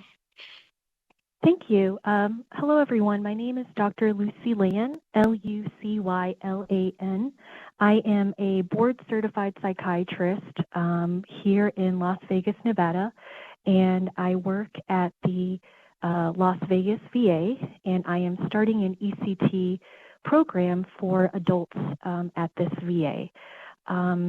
I have practiced ECT in over 300 instances at the Boston VA, affiliated with Boston Medical Center, and at Stanford University, and also at El Camino Hospital in Mountain View, California. I specialize in treatment-resistant illness, including treatment-resistant mood disorders like very refractory depression, bipolar disorder, as well as treatment-resistant psychosis and even things like catatonia. As someone who has practiced ECT and is starting an ECT program in Nevada, I strongly oppose this Senate bill, which would deprive kids in our state of a life-saving treatment. If you look at the scientific literature and clinical evidence, there is extensive evidence that supports ECT's safety and efficacy in the adult and pediatric population. ECT is very safe for treatment of all of the disorders that I have mentioned, and it has been in use in pediatric patients since the 1940s, and it is FDA approved. It is an essential medical procedure. I understand that the opposition has raised concern about the World Health Organization's most recent piece of information suggesting that ECT should be banned in the pediatric population. And I understand that our senators are confused by this. Thank you so much. We're actually over 2 minutes. So if you'd like to close up your comments, but make sure that you provide all of them to our committee secretary so that we may have them on the record. Sure, will do. I will finish out my comments on the online portal, but thank you very much. Thank you so much. Broadcast, do we have anyone else on the line? Chair, you have no more callers wishing to testify at this time. Okay, thank you so much. That is going to move us into neutral on Senate Bill 335. If we have anyone who'd like to come to the tables in Carson City or Las Vegas. And broadcast, do we have anyone on the line to testify in neutral on Senate Bill 335? If you would like to testify neutral on SB 335, please press star 9 now.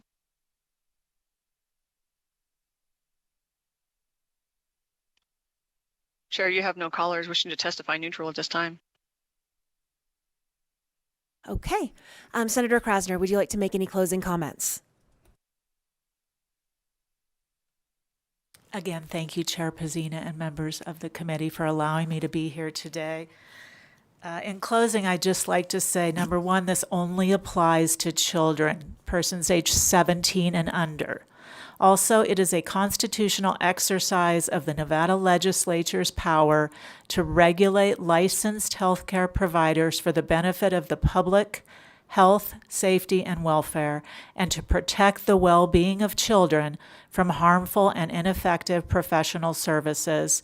In closing, I will leave you with a quote: "If we as a society don't care about our children, then we don't care about much." Thank you. Okay. I always say at the end of bill hearings, it's a good idea for all stakeholders to have an opportunity to speak with each other. Judging by some of the comments, I don't know the possibilities, but I would encourage you to connect with each other after this hearing. And I thank you so much. And with that, we will close the bill hearing on Senate Bill 335. And a moment not many of you thought would come, we're moving to our fourth bill hearing of the day, which is Senate Bill 336, establishing provisions relating to portable benefit accounts. And we will welcome Senator Rogich.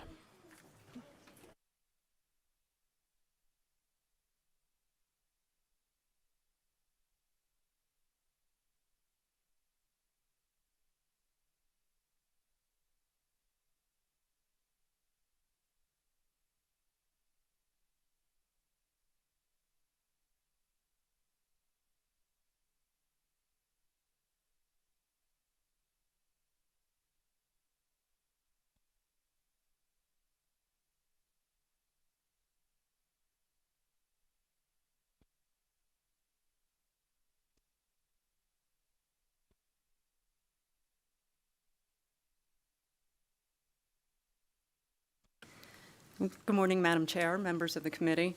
My name is Lori Rogish, representing State Senate District 11, which is in the southwest area of Las Vegas. Thank you for the opportunity to address you today regarding Senate Bill 336. This bill is not just a proposal, it is a solution. It's a forward-thinking piece of legislation designed to address the evolving needs of Nevada's self-employed individuals and sole proprietors. Co-presenting with me is Wiz Rosard. He is a deputy state director of one of the largest grassroots issue advocacy organizations with Americans for Prosperity of Nevada. I am also honored to have with us today former Senator Maurice Washington. As many of you know, Senator Washington proudly served 16 years in our state legislature, representing District 2 in northern Nevada. Joining us on Zoom is Austin Bannon. He is the Employment Policy Fellow at Americans for Prosperity and focuses on removing employment barriers to help families successfully navigate the modern economy.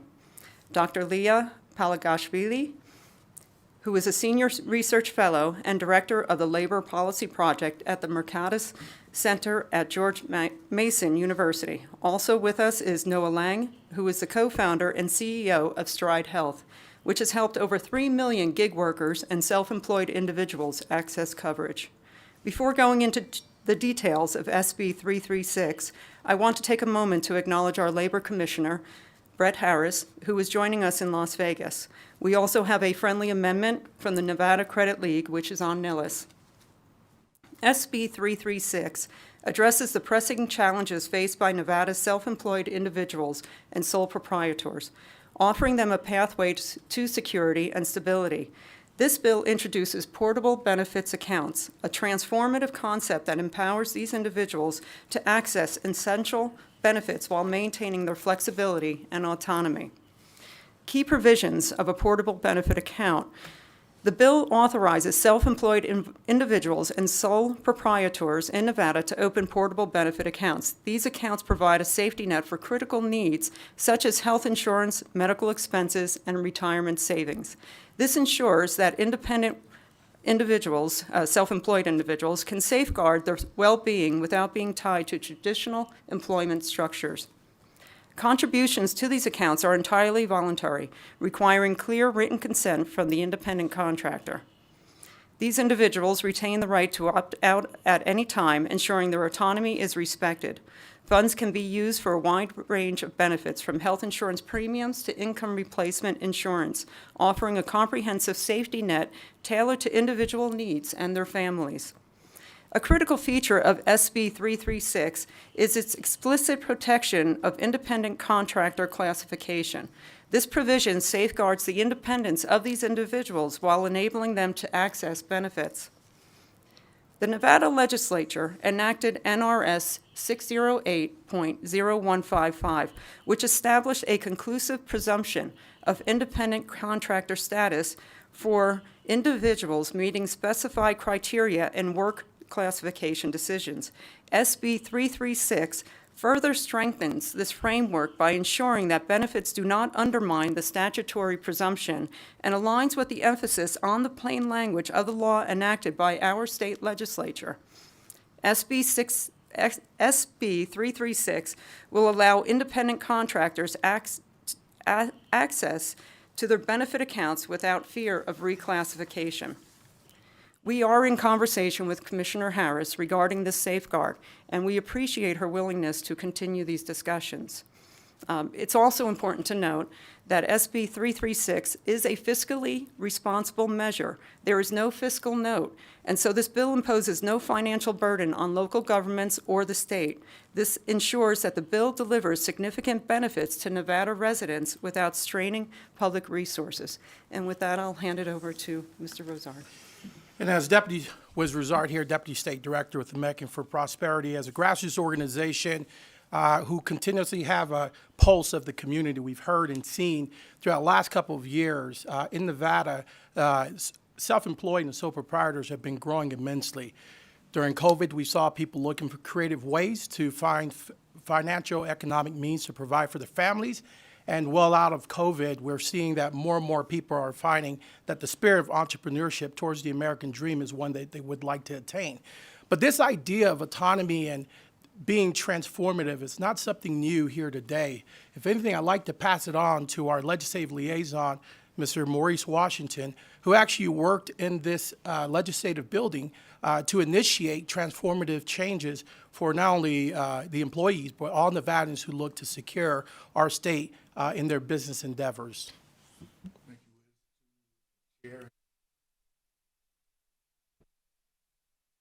Oh. I don't believe your mic is on. I thought it was. Oh, let's start from the beginning.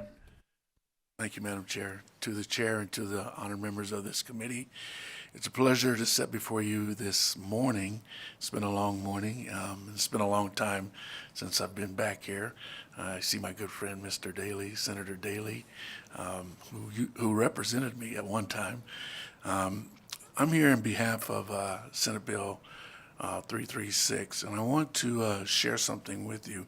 As we look at this bill, it is a nonpartisan bill. It's a bill that makes good common sense. It's based on principles for Nevadans to take advantage of, especially those that are involved in what we call the gig economy, those individuals that are sole proprietors, those individuals that are independent contractors.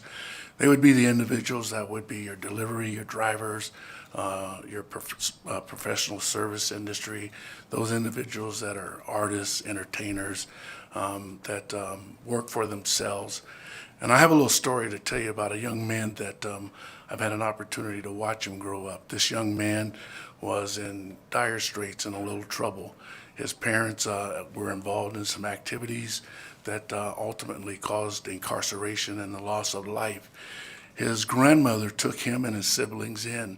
I've watched him from an infant, and he had gotten in a little trouble and turned his life around by the means of his grandmother, and decided that he wanted to become a barber. He perfected his craft and his trade, going to school, and got married to a wonderful young lady.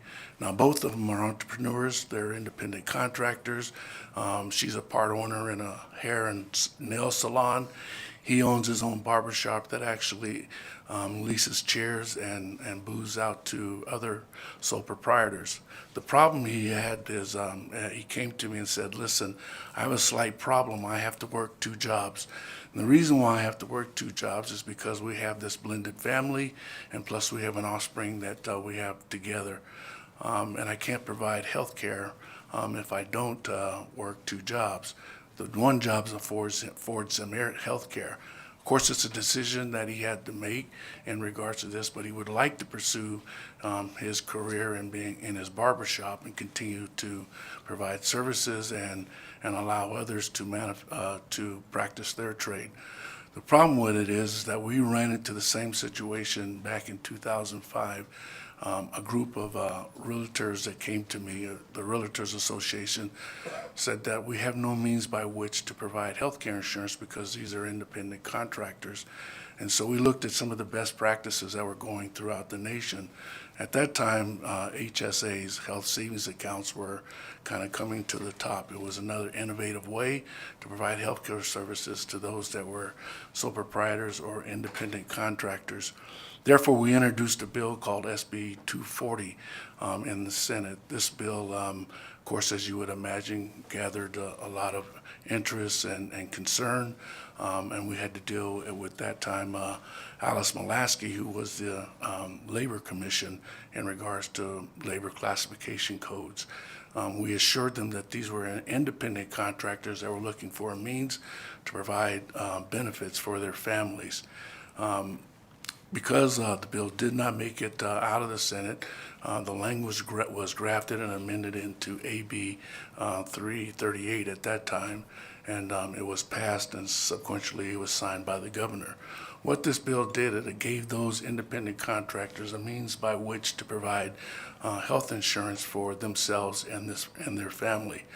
What this bill attempts to do with portable benefits 336, it would allow this young man, who I've had an opportunity to be a part of his life, and his wife and his family, to access health care insurance, and for him to not have to work two jobs, getting up at 4 or 5 o'clock in the morning and then going to his barber shop, would allow him to pursue his craft, continue to provide opportunities for others to pursue their craft as well as her, and then provide benefits for their children.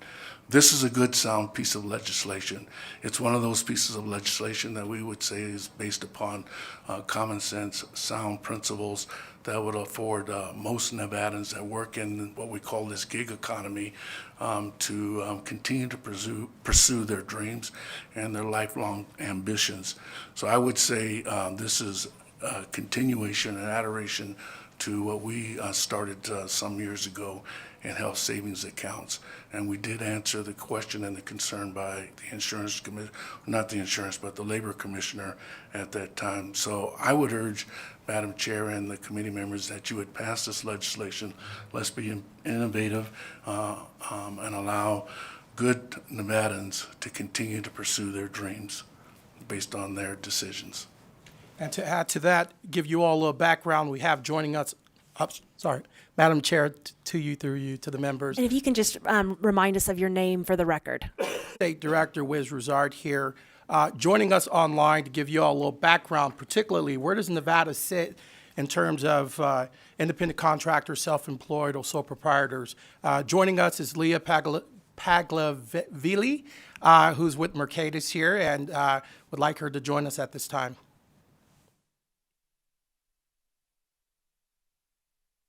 Good morning, Madam Chair Pazina and members of the committee. And I think we have a PowerPoint slide that should be coming up. I'm not sure if it's up. Running. It's up. Okay, great. Thank you. I see it now. So let me just put it up on my screen. Perfect. So my name is Leah Palagashvili. I'm a labor economist at the Mercatus Center at George Mason University. I've also been on the Data Advisory Committee for the U.S. Bureau of Labor Statistics for the last 5 years. And before joining Mercatus, I was a professor of economics at State University of New York. I've been researching independent work, self-employment, and federal benefits for the last decade, and I've published my research in academic journal articles, books, and popular media outlets. On a personal note, actually, both of my parents have been self-employed for most of their careers since we moved to the United States, so I've had the privilege of seeing, both the anecdotal evidence and also the hard economics data that highlights both the upsides and the downsides that come with self-employment. It's truly an honor to speak about these ideas with you today, and thank you so much for your time. So I'll just show you on the first slide is just to set the stage for what we're seeing in terms of economic trends. Self-employment and independent work have been growing since at least 1997. This data is coming from the U.S. Census Bureau, and every other data source, including IRS tax data, confirm this trend. We're seeing the greatest growth in industries like professional and business services, especially in professional, scientific, and technical services. So self-employed accountants, PR and marketing specialists, software developers, also seeing self-employment growth in real estate leasing and rental, as well as self-employed workers in financial services, arts, transportation and warehousing, and construction. I was once asked in a panel presentation, Dr. Polagashvili, what's the typical profile of an independent worker? To which I responded, that's a trick question. There's no typical profile of an independent worker. The self-employed workforce is wholly diverse. It spans across many industries, skills, and educational attainment. So next slide. Now, here's where it gets really interesting. The vast majority of self-employed workers, 81%, want to be in their self-employment arrangements, and only 8.2% express the desire to change. This data is coming from the U.S. Bureau of Labor Statistics. Now, the reason this may be surprising to some is that because self-employment might be viewed as being an unstable source of income. And across surveys, the self-employed workers do highlight this as a downside. But so the question is then, why do the vast majority of self-employed workers prefer these job arrangements? What we find from survey data across every single survey I've looked at is that for some workers, they either require or really, really value complete work autonomy and flexibility in these self-employment arrangements, especially those workers who have dependent care obligations or other personal circumstances that make traditional employment either challenging or outright impossible. A group that consistently has the highest level of satisfaction for self-employment are moms. Indeed, recent academic study actually found that self-employment rates are higher for women who have young children, and that self-employed moms have far more work autonomy and flexibility in their work location, hours, and schedule compared to women in W-2 work arrangements. And just think about a mom who has a shop on Etsy or is a freelance graphic designer and can choose to work, while the baby is napping or in between daycare or school hours. There are other workers, some with very complex personal circumstances or disabilities that have answered in these surveys that they just cannot work in traditional W-2 arrangements. And finally, for many other workers, self-employment is a form of supplemental income to help them meet their financial needs. So these individuals may have a regular 9 to 5 p.m. job, and then after they'll turn on their delivery platform app or do some freelancing projects in order to make some more income. Next slide. Now, at the same time, the biggest downside that self-employed workers report is that they do not have access to traditional safety nets or benefits. And here's where the concept of portable benefits comes in. Portable benefits are tied to the worker rather than through a company. So for many of us who are accustomed to being in W-2 arrangements, all of our benefits are tied to our jobs. But for self-employed workers who have many different clients or organizations that they work with at any given time, that concept of benefits tied to a job doesn't make sense. So for self-employed workers, it makes sense to have a benefits account that stays and travels with the worker, and in which the worker can make contributions to those accounts. And it also one that allows for hiring parties or clients to make contributions to those accounts as well. Indeed, we highlight in the slide here that in a high-profile academic study, the researchers found that 81% of self-employed workers want access to portable benefits accounts. So just to summarize the last two slides, the vast majority of self-employed workers want to be in these work arrangements. They don't want to be in W-2 arrangements, but instead they have a strong desire for portable benefits. Next slide. Now, before I go into detail about kind of portable benefits, I just want to take a moment and highlight self-employment in Nevada. In Nevada, there are almost 300,000 self-employed workers who generate $10.5 billion in revenue annually, so a nice chunk for the state.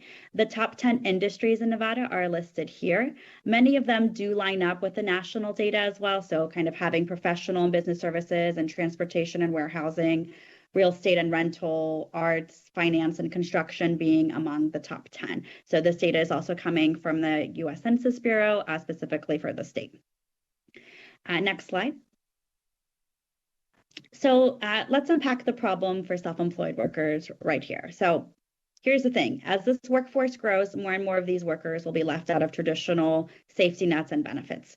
The challenge is largely a legal one. states across the country, including in Nevada, have laws that were created almost 100 years ago that prevent the flow of benefits to self-employed workers. That's because our laws were written in a way that made sure that benefits were tied to W-2 employment. Now, back then, this wasn't a problem, but in the modern economy, these laws are leaving a growing portion of the workforce without access to some safety nets and benefits. One of the biggest barriers is that contributions from clients or organizations to a portable benefits account, held by a self-employed worker, may be misconstrued as a W-2 relationship. And so organizations have explicitly stated that they can't participate in portable benefits programs unless the law allows them to do so. Next slide.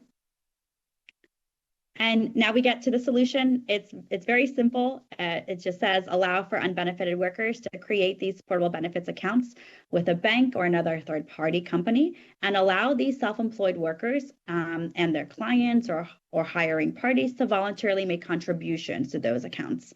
Now, the other thing to remember is that self-employed workers are not the only workers who don't have access to benefits. Sometimes it's part-time workers or workers at very small businesses. So allowing for the creation and contributions into portable benefits accounts will help this group of unbenefited workers, especially self-employed workers, have at least some access to benefits. Next slide. So what would this look like in practice? First, legalizing portable benefits is a small but necessary step in the longer process for self-employed workers to gain access to benefits. This means that there are no mandates. It's just about allowing for voluntary participation from workers and from clients or hiring parties. It also means that there's no fiscal impact because it's just removing a legal barrier. The next presenter will kind of go into more detail about how this is working in practice, but the key idea is that there is a third party, like a company or a bank, where workers can open up a portable benefits account. The account stays with the worker, just like a personal bank account would stay with the individual. So that's the key here. And then that worker can make contributions to the benefits account. And then if clients or hiring parties of the worker want to make contributions to those accounts as well, they'd be able to do so. And that's really the concept. As I said, it's simple, but it's innovative, and it addresses a real concern and challenge for self-employed workers who have unintentionally been barred from participation in benefits from laws that were created almost 100 years ago. Because it's a simple, innovative solution to a growing problem, states are currently experimenting with these ideas. Currently, these are being done in other states in Utah, Pennsylvania, and Georgia. Congressional lawmakers for the last 4 years are also showing interest in these ideas. Democratic Senator from Virginia, Mark Warner, and Democratic Representative from Washington, Susan Delbene, have introduced a pilot portable benefits program bill addressing these concerns, aiming to help states experiment with portable benefits ideas. So again, while it's new, it's also currently gaining quite a bit of interest from lawmakers. Next slide. So you can just click to get the points on there. Sorry about that. So because this is a new idea, there are rightfully some fears about the unknown and trying to understand all potential downsides. I had a really wonderful conversation with the Labor Commissioner this week as we talked through these ideas. She raised a great point about a potential concern that portable benefits might lead to more workers becoming self-employed and moving away from W-2 employment, and perhaps it might lead to companies and intentionally misclassifying more workers as contractors as W-2 employees. The commissioner's concerns were also echoed by other states before they began the portable benefits programs, but it turns out that these potential downsides have been fully avoided. In fact, we were able to do an analysis of these programs, and portable benefits programs had no impact on altering W-2 employment or self-employment, and in discussions with other states, it seems that has no impact on their ability to produce effective misclassification claims that are brought to the state. So in this slide, my research team did an analysis of the Utah portable benefits bill that was passed 2 years ago. So as you can see, W-2 employment growth remained stable after the bill enacted. It had no impact on W-2 employment. The bill had no impact on self-employment. Our conclusion in our analysis that we did for this was that portable benefits are complementing, not replacing traditional employment. And then that the impact is that self-employed workers are gaining access to benefits without disrupting labor market composition. This was our analysis for Utah. The Portable Benefits Program in Pennsylvania started in April 2024. So our research team wanted to wait for at least a year's worth of data before doing a formal analysis. But I did review monthly Pennsylvania employment numbers for the last 10 months available. And so far, the preliminary evidence suggests the same as in Utah. So no impact on W-2 employment, no impact on self-employment. And as I've mentioned, we've also talked to some of the departments in those states, and portable benefits seemingly are not having any negative impact on their ability to move forward with any of their misclassification cases. Now, the reason that's the case is because states already have many key distinct factors that are clearly and convincingly demonstrate the existence of an employer-employee relationship. These are cases where companies are treating workers as employees, like having them come in at specific times, giving them break hours, exercising control over their work, and so forth, and yet legally classifying them as contractors. This is a different issue than portable benefits, because if workers are properly classified, as identified by many existing classification determinations, these properly classified workers should be allowed to create these accounts, and hiring parties should be allowed to provide funds into these accounts without it being used as evidence of an employment relationship. And again, this reinforces the empirical finding that portable benefits are having no impact or replacing traditional employment. And with that, I'll end here. And there's another presenter, Noah Lang, who's coming up now. He's the CEO of Stride, a portable benefits company that has facilitated some of these portable benefits. Thank you so much. And I would remind everyone there's a 20-minute total for presentations. So let's, for all speakers inclusively. So let's make sure that it's been a crazy morning for all of us. And so let's be concise. And we thank you so much for your testimony today, and we look forward to hearing it. I will be as concise as I possibly can. My name is Noah Lang. I'm the CEO and co-founder of Stride Health. Thank you, Leah, for the introduction. Stride is the nation's first portable benefits platform. And Leah mentioned a number of, or rather, there's been no negative impacts, what we saw in Utah. I'm going to share with you a lot of the positive impacts we've seen as well. I founded this company almost 12 years ago as the son of two self-employed Americans and the brother of one more to rebuild our outdated benefit system. Stride currently serves tens of thousands of Nevadans working in the freelance economy. As previously mentioned, these are folks working in trucking, consulting, entertainment, delivery, construction, real estate, and a variety of professional services. And I'm speaking in support of this bill because our country's benefit system, designed around 1947, is broken. It's tied to traditional full-time work only and leaves out a large and growing portion of Nevada's workforce who work in more flexible in independent ways. And this bill proposes a foundation for financial security for those workers. I'm testifying to share that this is not just a concept, it's a real solution active in other states today. And I'll share a couple of successful examples of states who have passed similar innovative legislation and the result. As Leah mentioned, in 2023, Utah offered a similar bill, decoupling the offering or provisioning of benefits from worker classification, effectively saying any worker, no matter how they're classified, should be eligible to receive benefits contributions.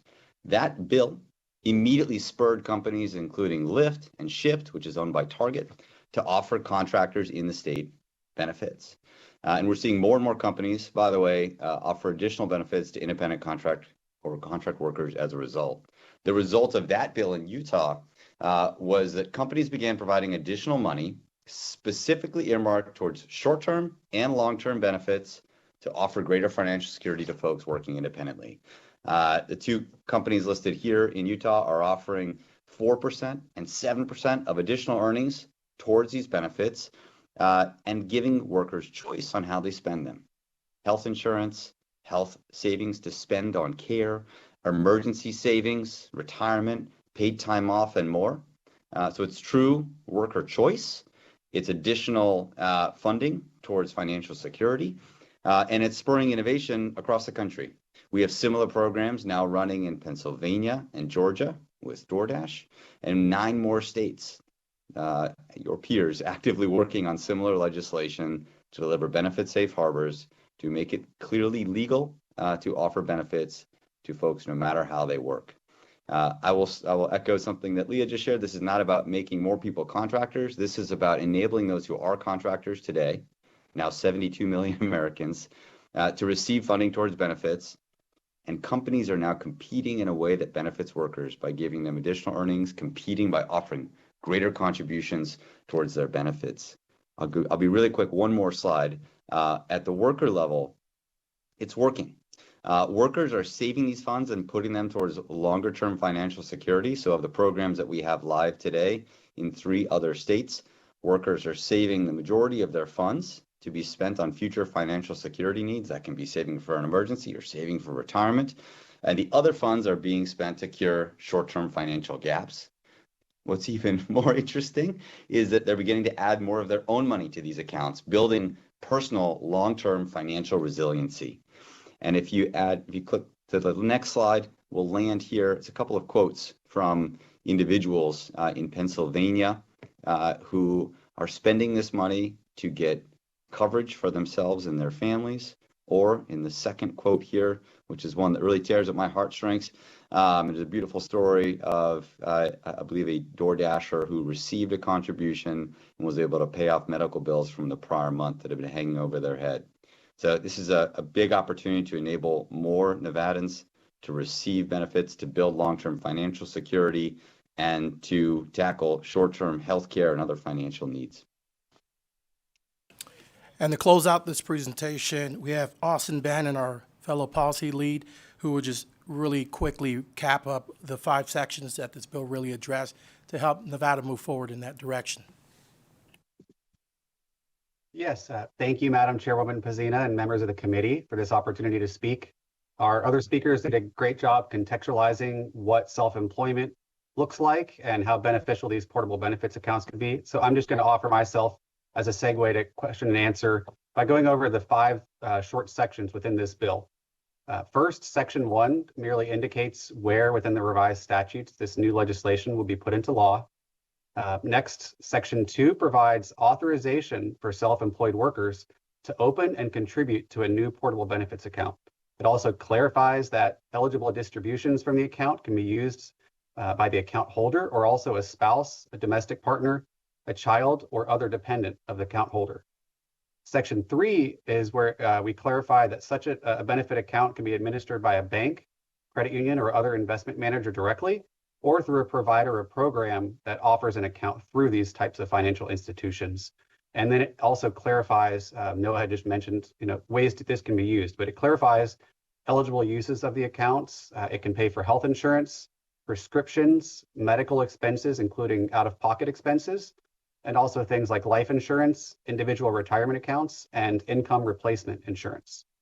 Next, Section 4 provides authorization for business clients of self-employed workers to provide compensation into portable benefits accounts that are otherwise opened, owned, and operated by the self-employed workers themselves. Section 4, it also clarifies that workers can authorize and contract that a percentage of their pay be directed to their benefits accounts, similar to the compensation distribution towards someone's personal savings account or a health savings account. The legislation provides workers the ability to opt in or out of such contributions at their own discretion. And additionally, Section 4 maintains that current Nevada statute on how workers are classified as employees or independent contractors, aside from clarifying that compensation directed towards such independently controlled accounts is not grounds for misclassification determinations of self-employed workers. And then finally, Section 5 simply clarifies that the start date for this, if enacted, would be July 1st of this year. And I'll just stop there and make myself available for questions and answers along with the other speakers. All right, thank you so much. Do we have any questions on Senate Bill 336? I know it's been a very, very long morning. I think we're ready to just, oh, wait, we have one. Senator Scheibel. Thank you. I was trying to follow along with the presentation and also read through the bill. And the part that just confused me was that I understand the purpose for independent proprietors, people who own their own businesses, but then you also mentioned some larger corporations like Target that were utilizing these. And I'm hoping you could just clarify for me what I missed.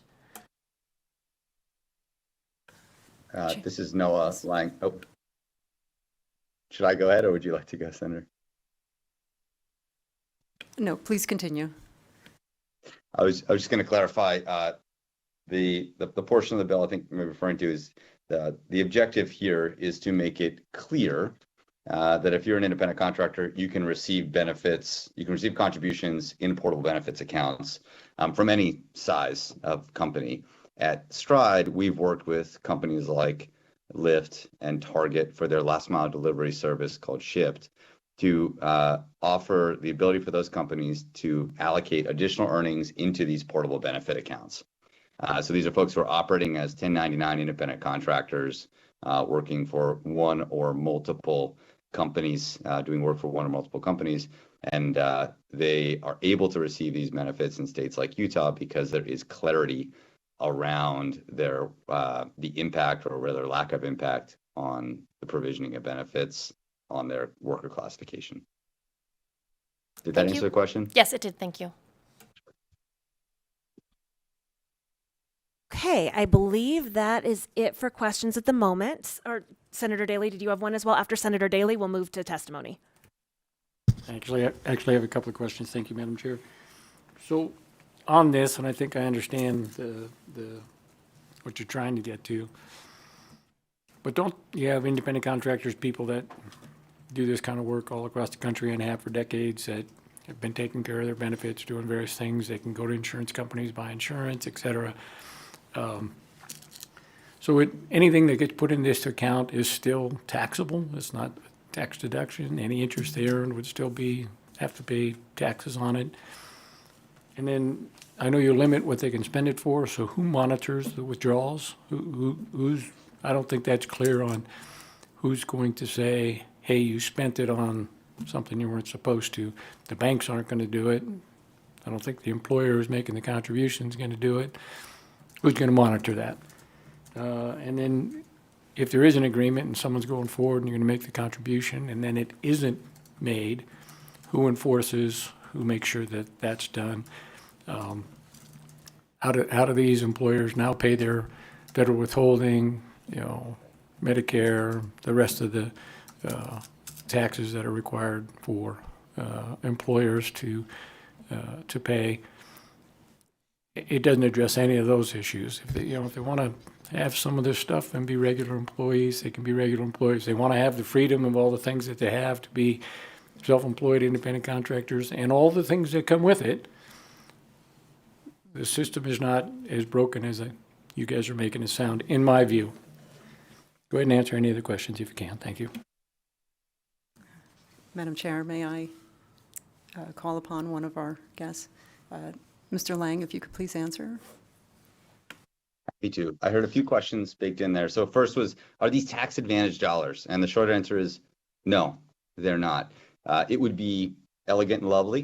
We think that the first starting point is to create safe harbors, to give permission for companies. So it's also not a mandate and there's no incentive, but at some point in the future, and by the way, there are a couple of other states evaluating tax incentives for offering or provisioning of benefits to independent contractors. With regards to who keeps the records, who manages it, again, it's an organization's choice or option to offer benefits contributions, but they hire a company like Stride, much like a traditional employer might hire a benefits administrator to administer these programs. So we do all the record keeping. We operate effectively as a bank and a benefits broker, tracking the contributions, managing the individual worker responsibilities, managing the corporate responsibilities alongside that. I think those are the two key questions. The third one was perhaps a question of is there a mandate tied to this, and does it solve every last problem around kind of the differences between self-employment, independent contracting, and full-time employment? The short answer is no. I think this is the start. This takes an existing construct for work for independent contractors. It adds additional benefits to it.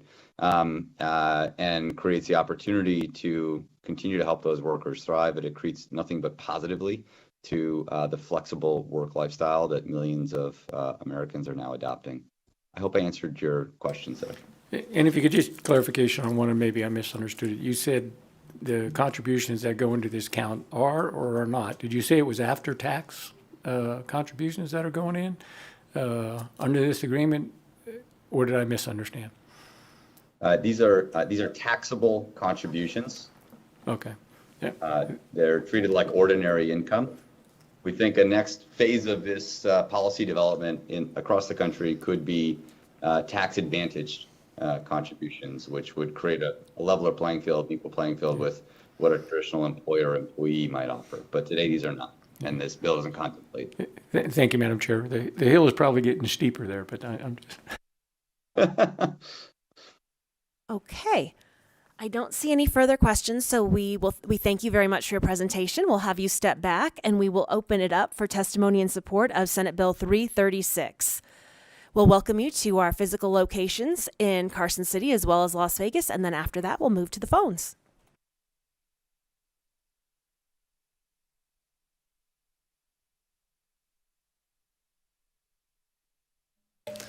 Good afternoon, committee. My name is Luke Flanagan, Flanagan, and I'm with Ferrari Reader Public Affairs, testifying on behalf of the Nevada Credit Union League. The Nevada Credit Union League supports SB 336 with the amendment and wants to thank Senator Rogich for working with the NCUL to include credit unions in the bill. Thank you. Madam Chair and Committee, my name is Cesar Minera, Cesarminera. I'm the Grassroots Engagement Director for the Libre Initiative here in Northern Nevada. And I have, with the work that we've been doing in the community, many Latinos, as you guys know, have their own businesses and would like to have access to a lot of the things that a W-2 employee has access to as an employee. And so we strongly are in favor of SB 336. Thank you so much. And with that, we're going to move down to Las Vegas, and we'll have those at the table speak in support on Senate Bill 336. Hello, good morning. Eddie Diaz, EDDIEDIAZ. Chairperson, esteemed members of the committee, thank you so much for all you do. I know it's been a long morning. Again, my name is Eddie Diaz. I am the Strategic Director for the Libre Initiative Nevada, one of the largest Latino organizations dedicated to empowering the Hispanic community in Nevada and across the nation. On behalf of the Libre Initiative, I'm here to express my strong support for SB 336, a forward-thinking bill that authorizes the creation of portable benefits accounts for sole proprietors and independent contractors in Nevada. As our workforce continues to evolve, more Nevadans, especially within the Latino community, are engaging in freelance, gig, and self-employed work. From rideshare drivers and construction workers to domestic laborers and entrepreneurs, many Latinos are building their livelihoods through independent work.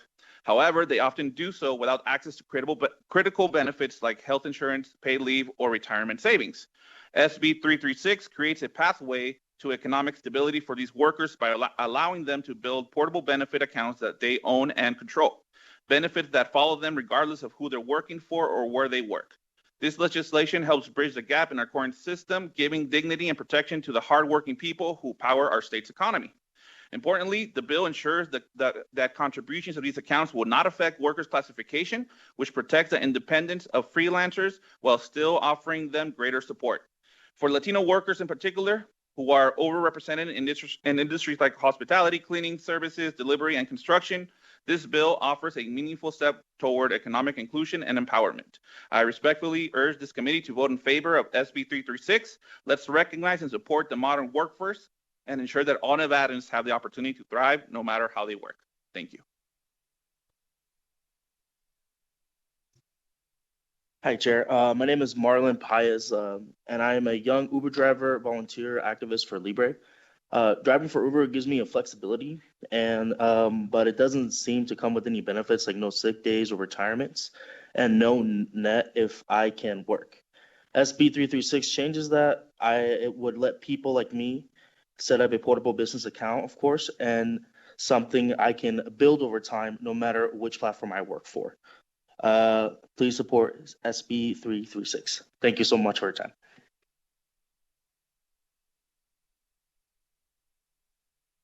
Members in the committee, thank you for the opportunity to testify here again today. My name is Ronald Najarro, Najarro.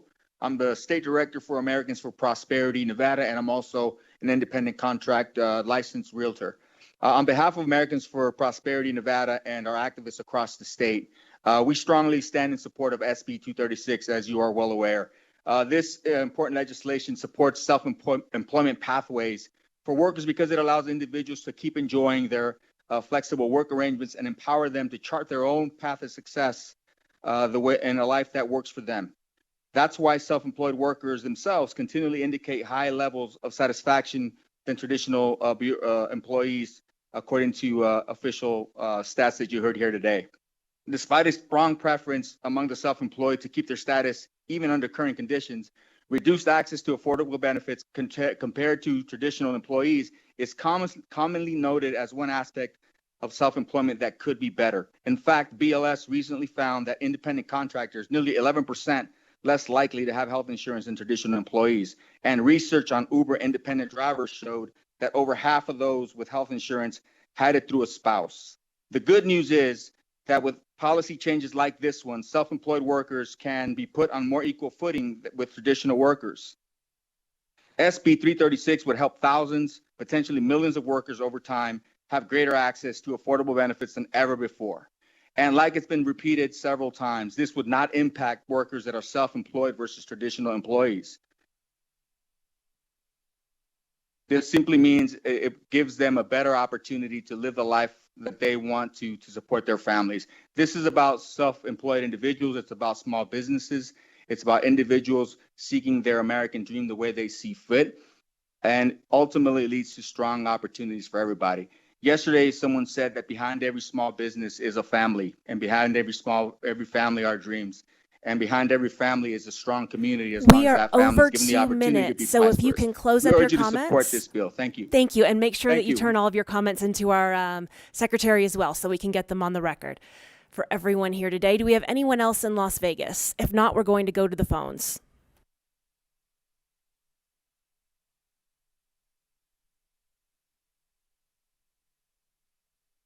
All right, let's head to the phones. Broadcast, is there anyone on the phones in support of Senate Bill 336? If you'd like to testify in support of Senate Bill 336, please press star 9 now to take your place in the queue.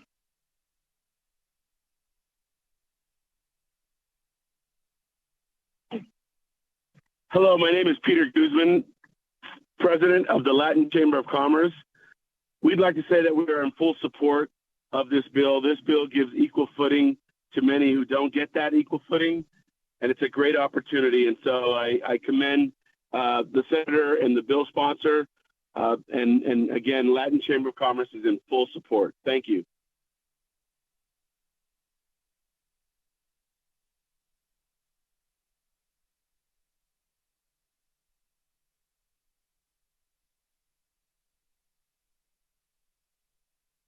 Caller with the last 3 digits of 360. Please press star 6 now to unmute.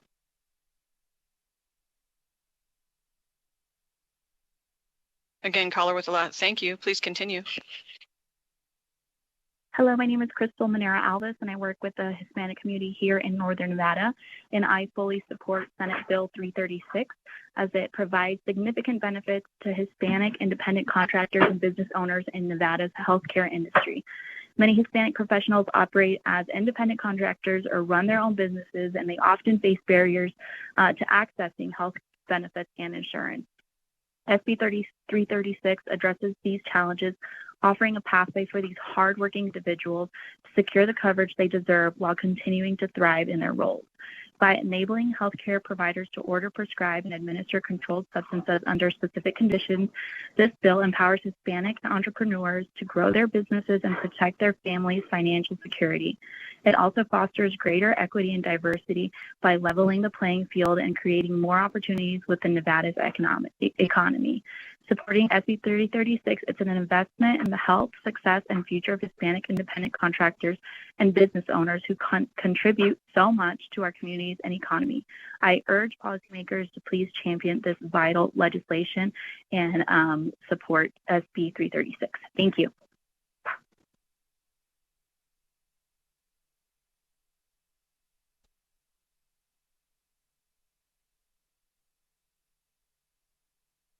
Good morning, Madam Chair and members of the board. My name is Connie Minera. I'm here in support of SB 336. My husband is a sole proprietor, and as a family of 4, we are looking for more opportunities to access benefits. This bill offers the flexibility to make those crucial decisions. Thank you so much for your time. Chair, you have no more callers wishing to testify at this time. Thank you so much, Broadcast. With that, we will open it up for testimony in opposition of Senate Bill 336. We'll start in our physical locations, and we will welcome our Labor Commissioner to the table in Las Vegas.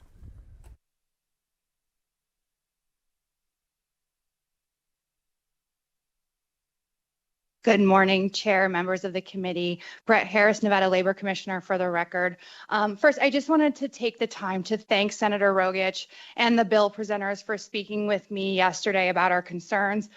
Just to clarify, during the presentation, it was mentioned that we expressed concerns over a reduction in W-2 employees in the state of Nevada. This is not our fear.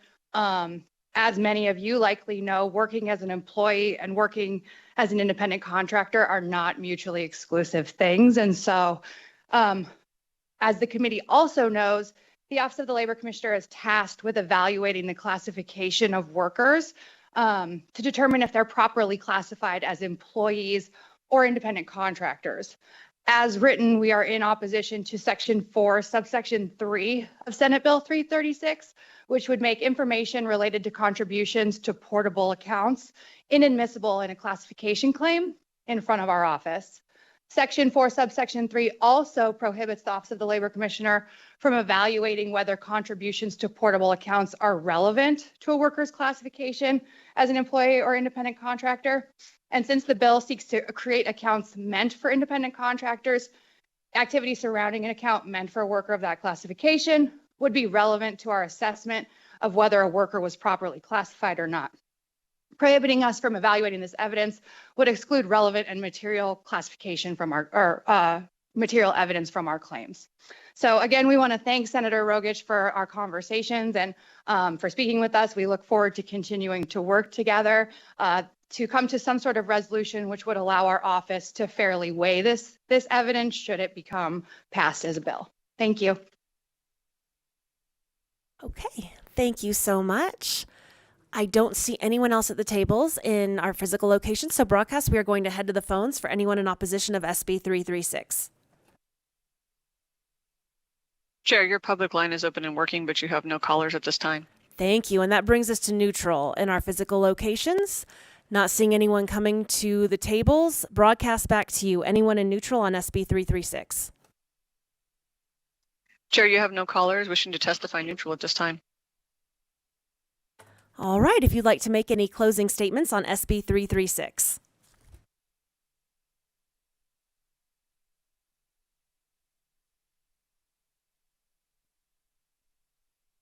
Thank you, Madam Chair and members of the committee. I appreciate the time and thoughtfulness in considering this bill. We have an opportunity to lead and set a national precedence here with regard to the independent contractors and the solo proprietors. Thank you. Thank you so much. We really appreciate the presentation. And with that, we will close the hearing on Senate Bill 336. And we will now move to the final item on our agenda. It is now indeed afternoon. We'll start with public comment. Members of the public may provide public comment in person, by phone, or submit it in writing to the committee's email address. Instructions for providing public comment may be found on the agenda, including the call-in information. We look forward to your comments, and we ask that you keep them brief, and please avoid repetition of comments made by previous speakers. Due to time constraints, we may have to move on to the next person who wants to provide public comment. In such a case, however, please send us your public comment in writing to the committee's email address. Finally, clearly state and spell your name for the record, and we will begin in public comment with public comment in our physical locations. Not seeing anyone coming to the tables. Broadcast, back to you. Anyone on the phones? Chair, your public line is open and working, but you have no callers at this time. Thank you so much. With that, we will adjourn today and remind everyone that tomorrow at 8:30 a.m. we will be having a work session, which we hope to have done very quickly and give you most of your morning back. We look forward to seeing you tomorrow, and we are adjourned.